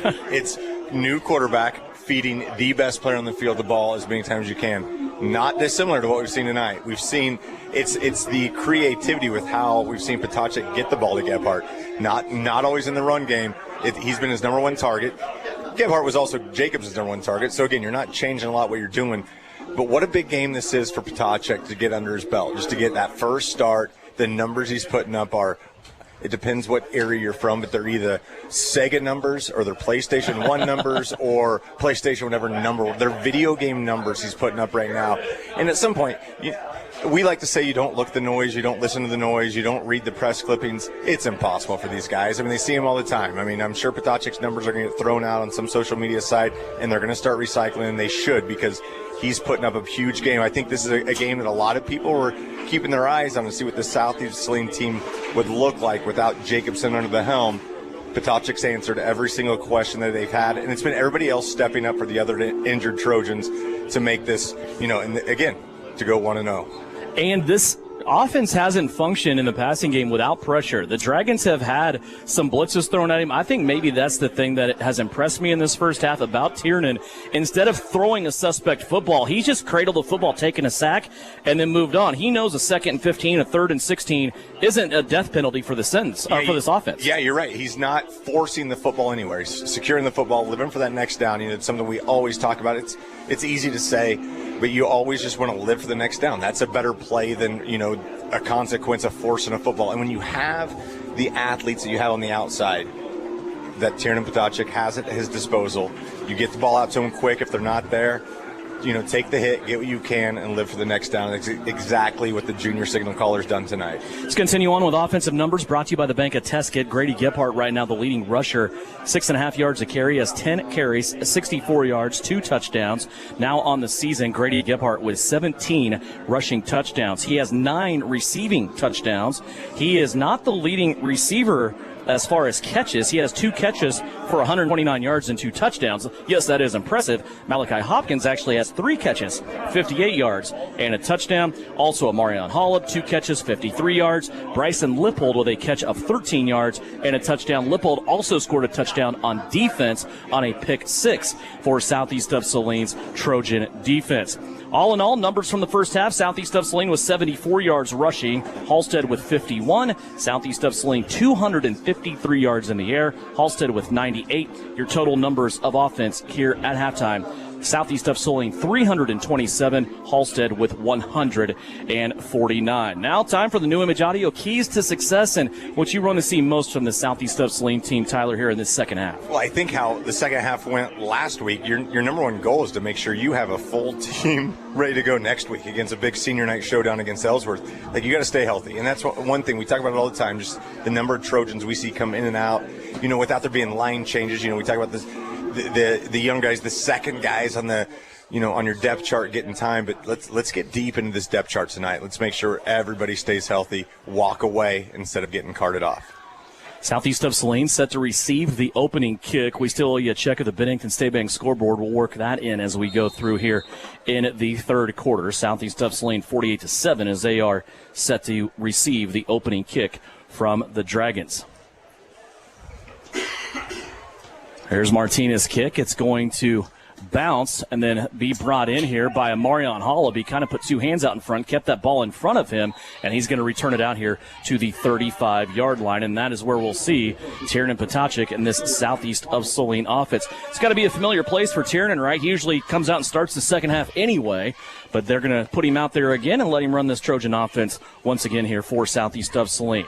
He does, and again, that's one of those things we talk about, the end of clock situations, and then, to start off halves, you always want your first team out there. You want to see how you establish, we talk about the last two of drives, of minutes, of halves. Let's see what this first drive looks like before we go to potentially Brooks, in the backfield. Stacked backfield, three running backs around Tiernan Potachik. They give it to Grady Gebhardt, and he will get 10 on the play. For Grady, that is tied for his second longest carry of the night. He had a 17-yarder. That is his second 10-yarder as he takes it out to the 45-yard line. Well, and that's going to be a huge tip of the cap of this Halstead defense. I mean, we haven't seen a team bottle up Grady Gebhardt like this, in the run game this well all season. It's like Potachik has an armory around him. He had Lipold on one side. Here's Amarion Hollab, who was on the other side. Amarion's going to tap the brakes, get through the hole, take it to the 50-yard line, and get 6 on the play. Amarion Hollab, his second carry of the night. Again, another formation that we have not seen this season. Yeah, a little bit of that flip bone, if you will. Instead of the wishbone, the flip bone, and then you have the gun back there, which even causes more confusion. A lot of potential ball carriers back there. I went to this last year, and I said, I haven't seen this formation before out of Southeast of Saline, and then I had the expertise, I believe it was Nathan Peterson online, said, hey, remember when this year when we ran it with this people and we had it on this? I was like, okay, you would remember that. So appreciate him keeping me in line there. 5-yard carry on that play. Yeah, it's great seeing there's two fullbacks, and it looks like, again, here's the issue with our running backs. We have too many guys wearing the exact same thing. I can't tell which is which.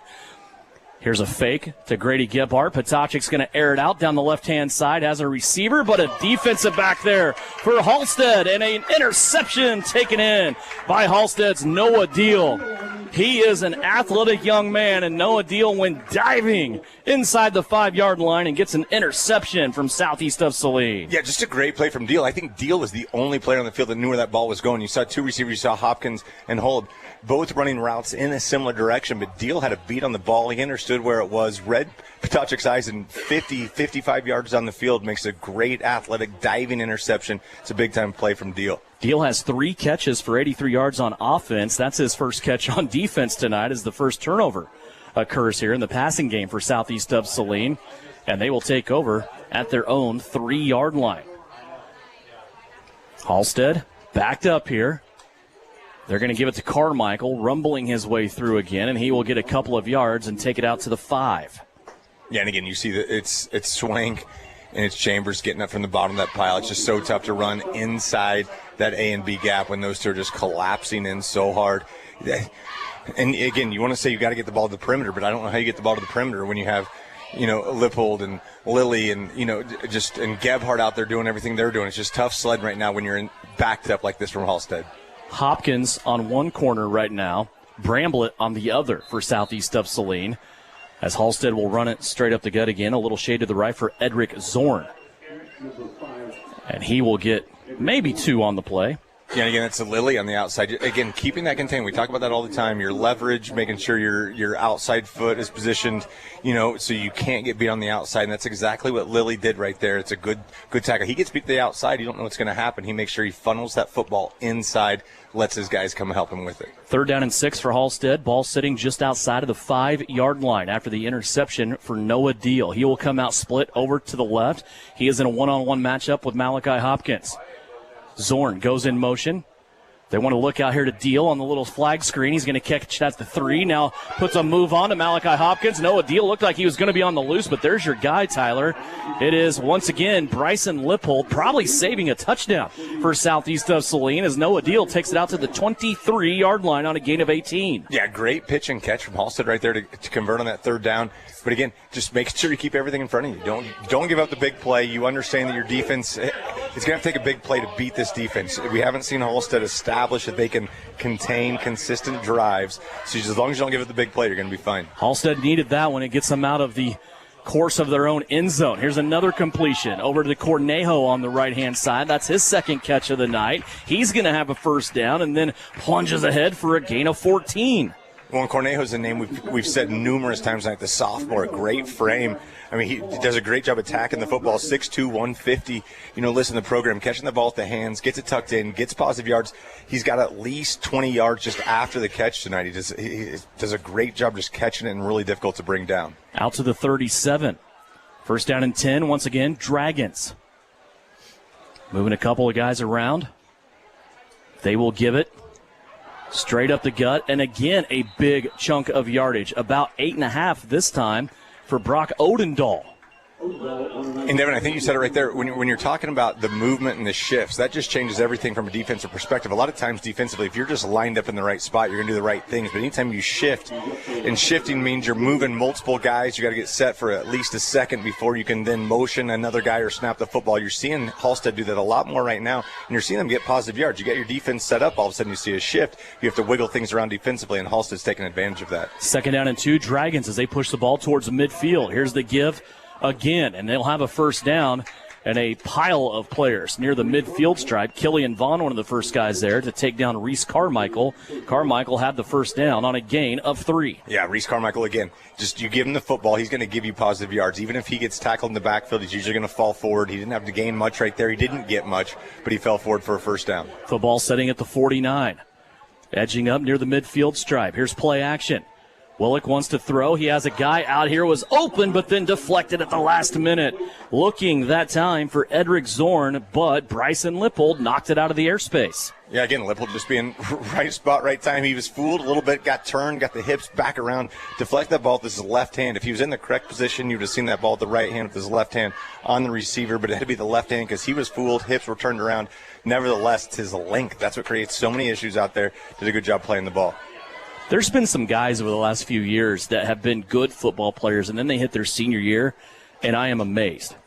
Bryson Lipold is turning out to be one of those guys. Here's a ball that was nearly put on the ground on the pitch out to the right-hand side. It was one of those kind of just punt passes inside the frame of the offense there, and it was pushed back that time about 5 yards.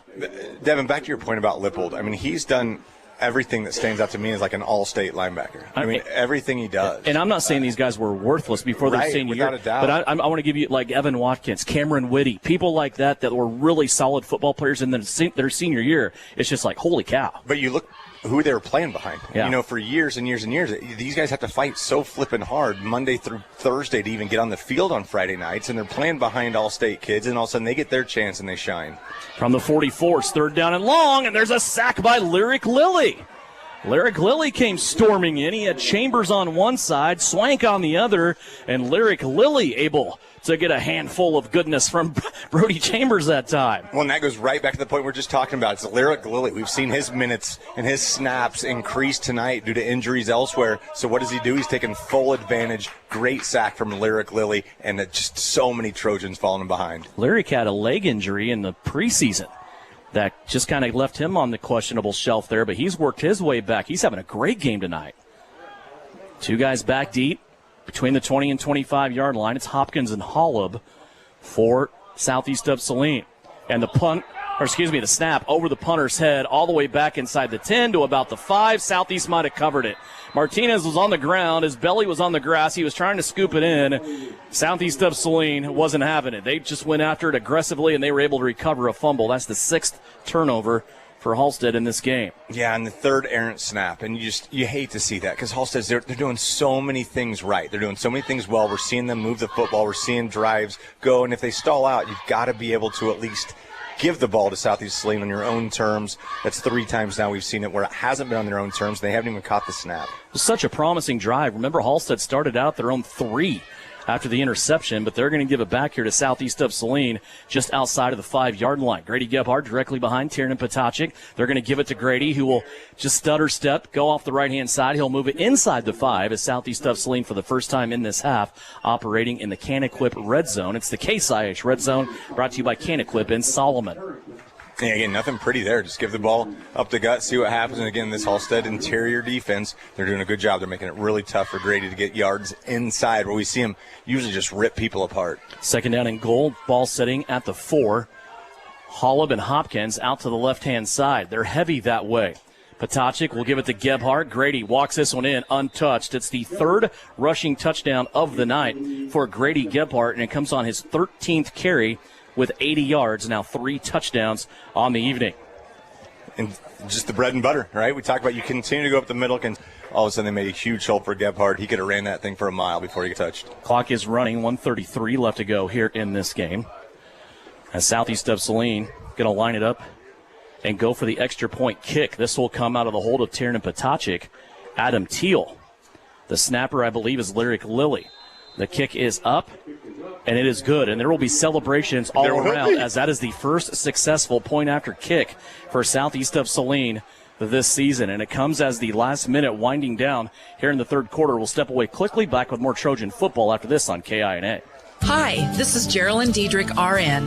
If you are planning on having surgery, it is an important decision, and finding qualified care for surgical needs is essential. At Salina Surgical Hospital, our board-certified surgeons and specialized team provide professional warmth in an intimate, home-like recovery care area. Talk to your doctor about scheduling your next procedure with us. Your surgical experience is our specialty. Salina Surgical Hospital is partially owned by a group of local, community-involved physicians. You're listening to Trojan Football on KINA Sports.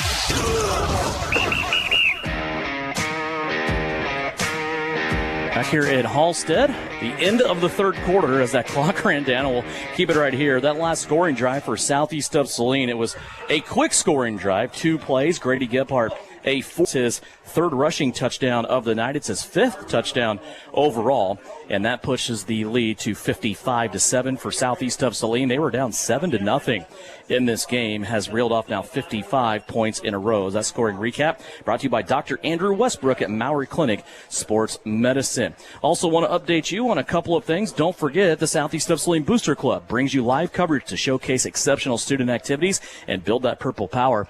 It's always a great day to be a Trojan.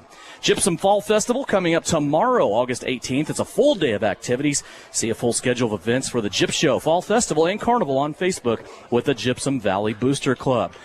And if you want to go to the Gypsum Valley Fall Festival, step away after dark and go hunt some zombies at Elite Sports, you can do that as well. The Zombie Expedition going on with Jake and Shelby and all the hard workers out of the Zombie Expedition out at Elite Sports Paintball Field out in the Southeast of Saline School District area as well.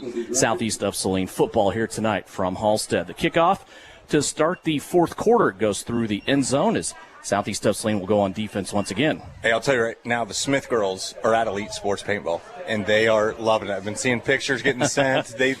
My little daughters are out there just shooting as many paintballs. I can't imagine to see how much that's. I don't know if we're charging by the ball or by the hour, but they will load you up with your entry, and then if you want to, you can get a little extra on the side for a couple of dollars. Hey, Jake will hook you up. The smiles I'm seeing from their faces from the pictures are well worth it. You got to love that place. Well, it's all fun and games, right? Because so far they're not chasing you back. Exactly. You're exactly right. Here's Halstead on their first play of this drive. They have a dive off the left-hand side. That'll be Reese gain 5. I've been impressed with Reese Carmichael tonight. I know Coach Reset told me that he's been battling injuries a little bit here in the first portion of the season, but, man, he runs hard.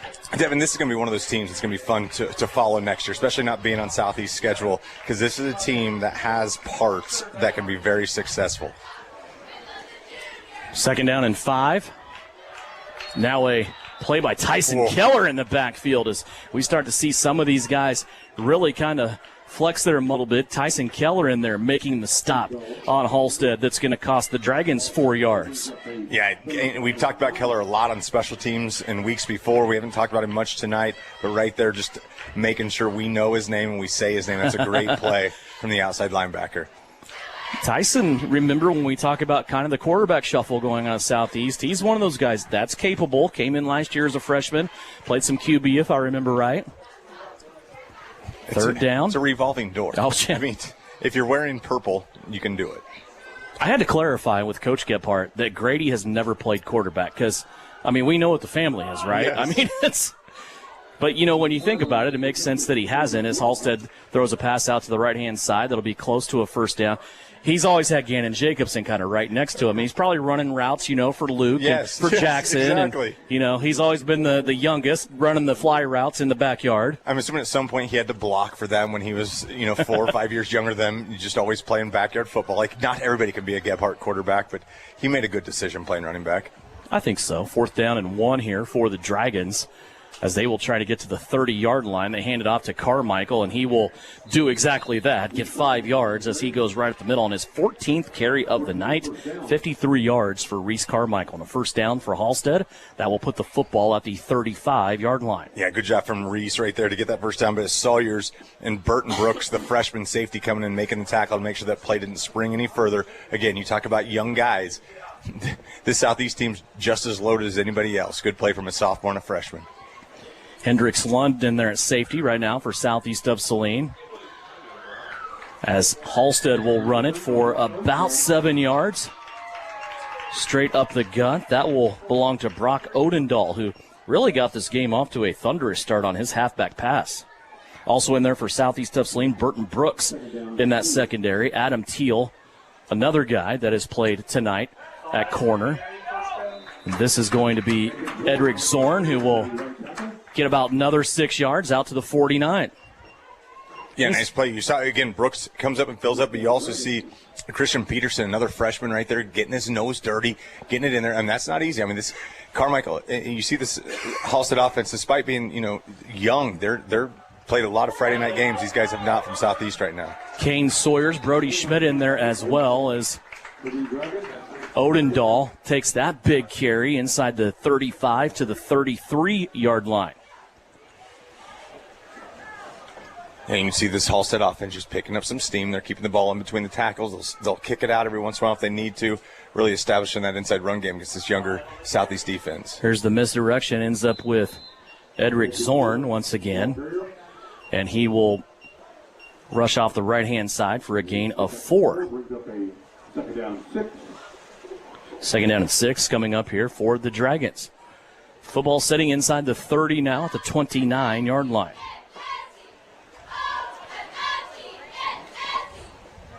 Got Cass and Clover over on the right-hand side as well of this Trojan defense. Carmichael takes the ball. He'll pick up maybe 1 on that play. Good job up inside there by Southeast of Saline, James Friesen, one of the first guys to arrive. Yeah, good job from Friesen. Again, you see that open hole as a linebacker. That means your defensive line's taking care of things. Your offensive line, that means Halstead's offensive line hasn't got to that second level. If you're clear and you see clear window, you go. Friesen did a good job filling that gap, making a tackle. 3rd down and 4 for Halstead. They're at the 27-yard line. 3 wide receivers off the left-hand side. Going to roll out that way, complete the pass. First down, it's to Odendahl, and he will be taken down at the 20-yard line. Gain of 7 on the play. Yeah, Willock, again, we've seen him go to the left. We've seen him go to the right. Like, he's got so many passes in arsenal. Good job rolling out to that left side. Turns the shoulders, make sure he throws that ball downhill as opposed to airing it out. It's a good pitch and catch right there from Halstead. Brock Odendahl's first catch in the receiving game of the night. Here's Willock, now rolling out to the right-hand side, has Cornejo, and he is going to be taken down out here on the edge by Carson Berrigan. And that will be a pass that's complete. 4 of 5 passing the football. And it's good for 8 yards to Cornejo, his third catch of the night. 2nd down and 2. Football setting at the 10-yard line. Inside the 5-yard line via the run goes Halstead. Reese Carmichael. He has a first down. First down and goal at the 2. One for Coach Derek Ret right here. Feed the ball to Carmichael. Yep. You never say that a kid deserves a touchdown. You got to work, but this kid deserves a touchdown. He gets it again, and he's going to score. Reese Carmichael has just scored from 2 yards away. 17 carries, 66 yards unofficially. Now a touchdown for the Halstead Dragons as they get on the board for the first time since early on in the first quarter with 5:53 left to go in this one. Clock continues to run.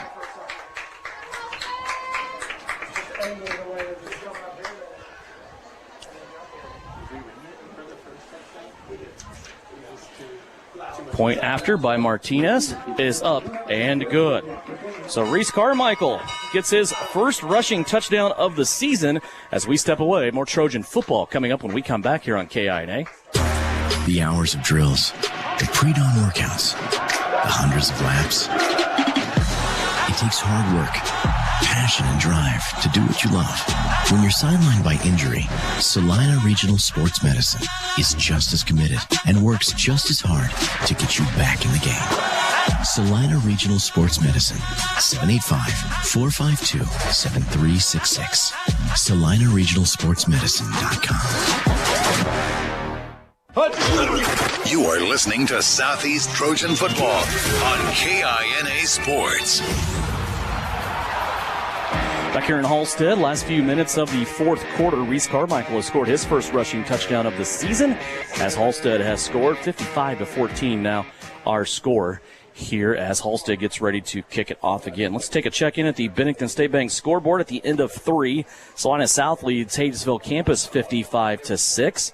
Also, Abilene, after scoring 3 points last week in a 3-0 win, they're up on El Dorado at halftime, 56-6. El Saline had a short night. They beat Gossel tonight, 50-0. Also, Smith Center over Oakley. Andale, 46. Wichita Trinity, 13. Sacred Heart at halftime, 34-0 over Harrington. Some of the scores on the Bennington State Bank scoreboard. Here's an end-over-end kick. Lyric Lilly will catch it safely, take it out of bounds, and here comes the offense for Southeast of Saline. Yeah, good job from Lily right there. I mean, we talk about, if we want to talk about situational football, probably better off letting that football go, let it go out of bounds, take the penalty, and move up. However, if you're going to make the catch, make it look good. Flip the hips, exactly like he did. Follow it, showing his baseball background right there. Good job from Lyric Lilly. Jared Friesen has come out onto the field for Southeast of Saline here with the offense. Also, Elijah Kerr is out there. Josh Watkins will be out there. Kane Sawyers, we've seen him a little bit. Also, a quarterback taking over will be Burton Brooks, the freshman. He has Levon Hopkins, as it is officially, Tyler, Levon Hopkins time. Starting out at the 35-yard line. Here's the handoff. Levon takes it off to the right. He's going to spin back, and 2 yards on his first carry of the night. Yeah, and we love watching Hopkins run. I mean, just always runs hard, delivers blows. I asked Coach Gebhardt jokingly, well, kind of, I don't know, maybe not, I was partly serious, back to my Oklahoma Barry Switzer fandom. It's like, are you just going to take these 3 running backs and just line them up in the wishbone? Is that what we're going to He laughed. He did exactly what I just did. But he's got that in the, why not? That's in the repertoire. Yeah, put it on tape, right? Exactly.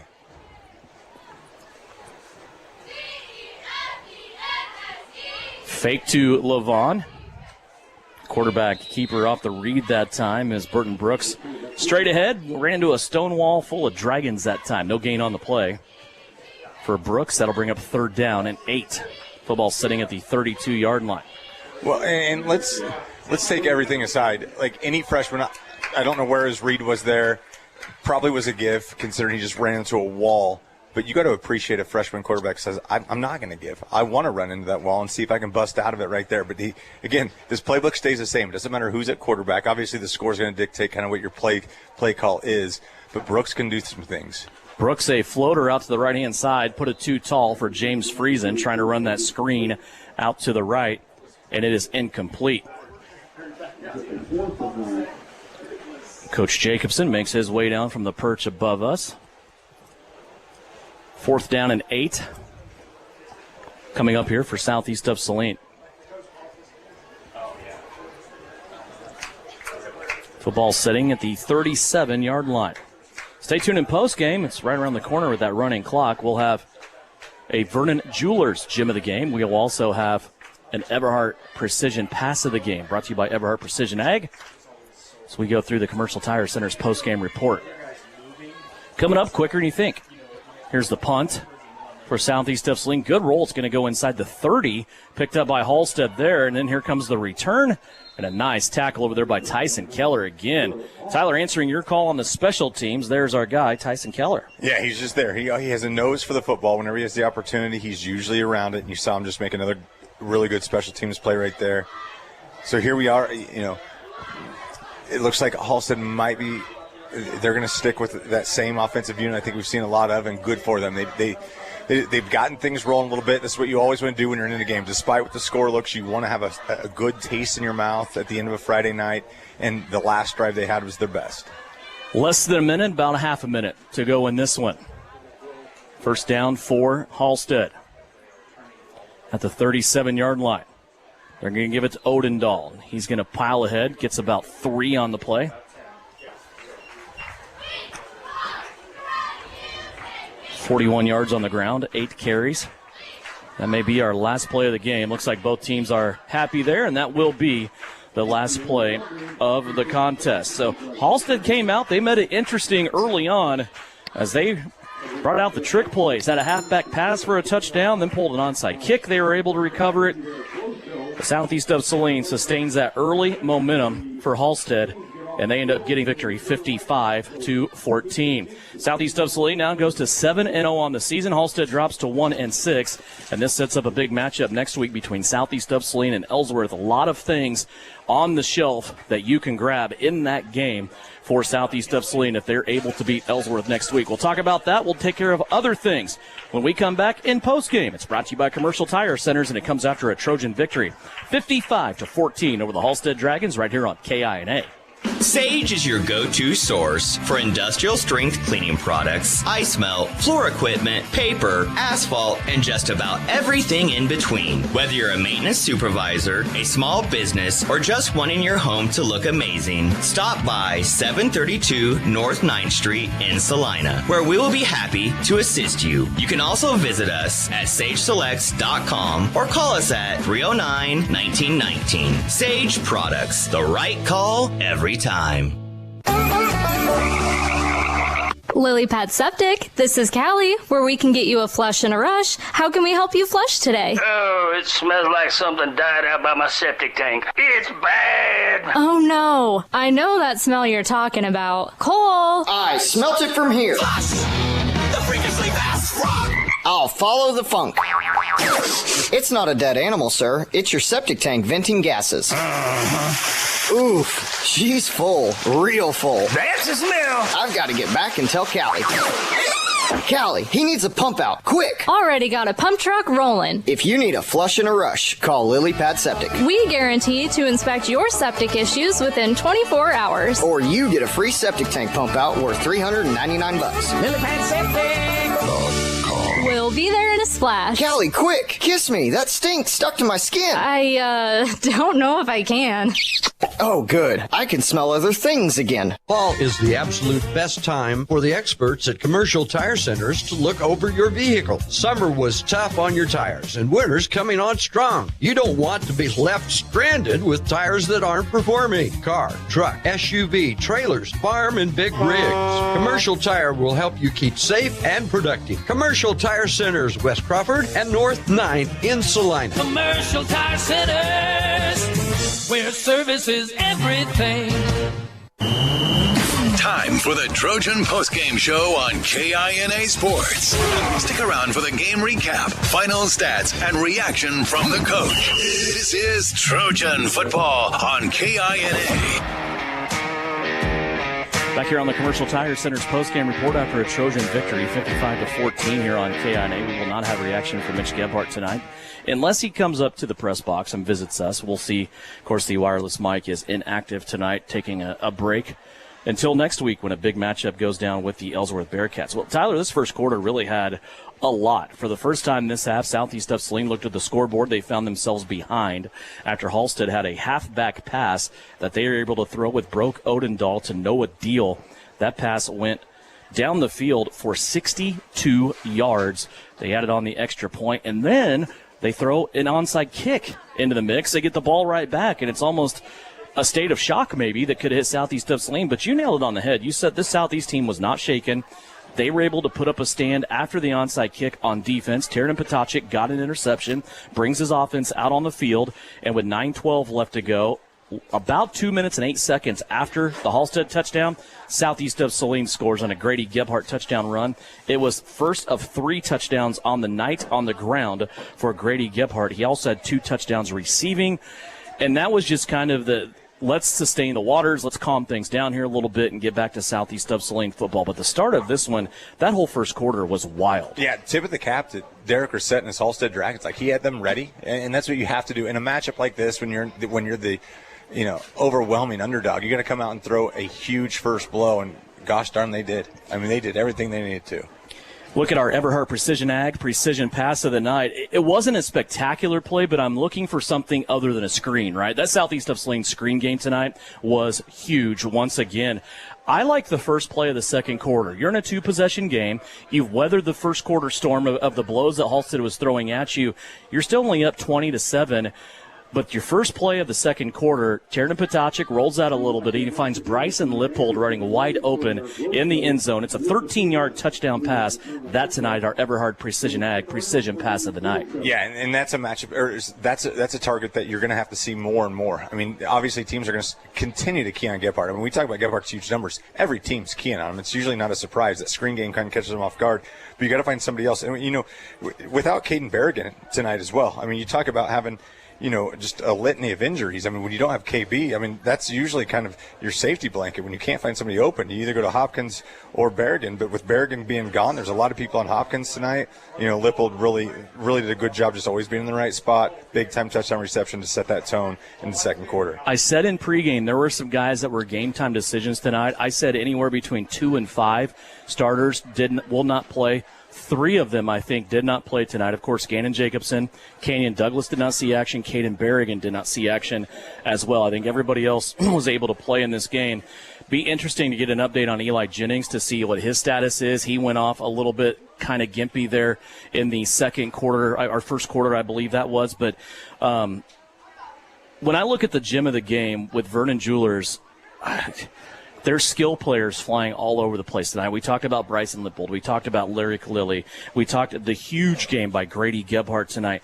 But doesn't it all come back to the trenches inside with the offensive and defensive lines? 100%, especially with a Halstead offense that runs the ball up when they want to do things their way and on their terms. They're going to run that flex run. They're going to give it to you up the middle. But they couldn't tonight. They couldn't tonight because of those nasty dudes in the middle. This is a Halstead offense that averages 256 yards a game. Tonight, Southeast of Saline holds them to 204. Kind of maybe the OMG stat of the night for Southeast of Saline is I only had them for 29 yards of offense in the second half. Of course, it was a running clock, and that half went quick, and Halstead put together 2 really, really good drives. One of them they ended up scoring on. But Southeast of Saline had 327 yards of offense at halftime. They end with 356.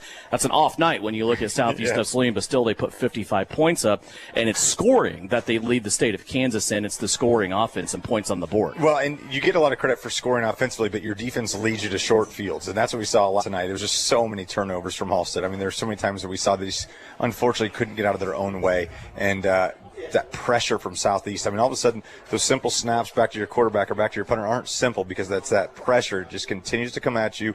Eventually, you'll break, and that's exactly what Halstead did. And, they just made it a short field over and over for the Southeast offense. So the big victory tonight for Southeast of Saline, 55-14. It was set up by Grady Gebhardt, 13 carries in the rushing game, 80 yards, 3 rushing touchdowns. Also, 21 yards out of Amarion Holub. Tiernan Potacek tonight went 8 of 11 That last one I bet he wanted to have back. That was a pass where he was going for it all down the sideline. It ended up being intercepted by Noah Deal. But tonight, all in all, for Tiernan Potacek, 253 yards, 4 touchdowns, and just that one interception. He threw the ball tonight to 4 different receivers. We came into tonight with this Southeast of Saline's team receiving core, 12 different guys with a reception, 7 different guys with a receiving touchdown. So he continues to spread the ball out tonight. Malachi Hopkins had a touchdown. Grady Gebhardt had 2 receiving touchdowns. Bryson Lipold had a receiving touchdown. Amarion Hollop had 2 catches for 53 yards on their way to 327 yards of total offense in the first half. This sets up a big matchup now next week. And I know it's not like the last couple of years where Ellsworth has also come in undefeated and it's like, oh, look at this shiny matchup. Ellsworth has been through their trials and tribulations just here. They've taken a loss. They know what it feels like. But on the shelf next week in senior night on the campus of Southeast of Saline can win outright the NCAA league title. They can also win the district and put that away. They can also secure home field advantage in the West. And that means they will not leave campus of Southeast of Saline in the playoffs unless they play in Hutchinson the Friday after Thanksgiving. It's a big night next week. Well, and for us, that's what we talk about. But for Coach Gebhardt, he's telling his guys 1-0. I mean, it's a broken record. That's exactly what he's going to go with.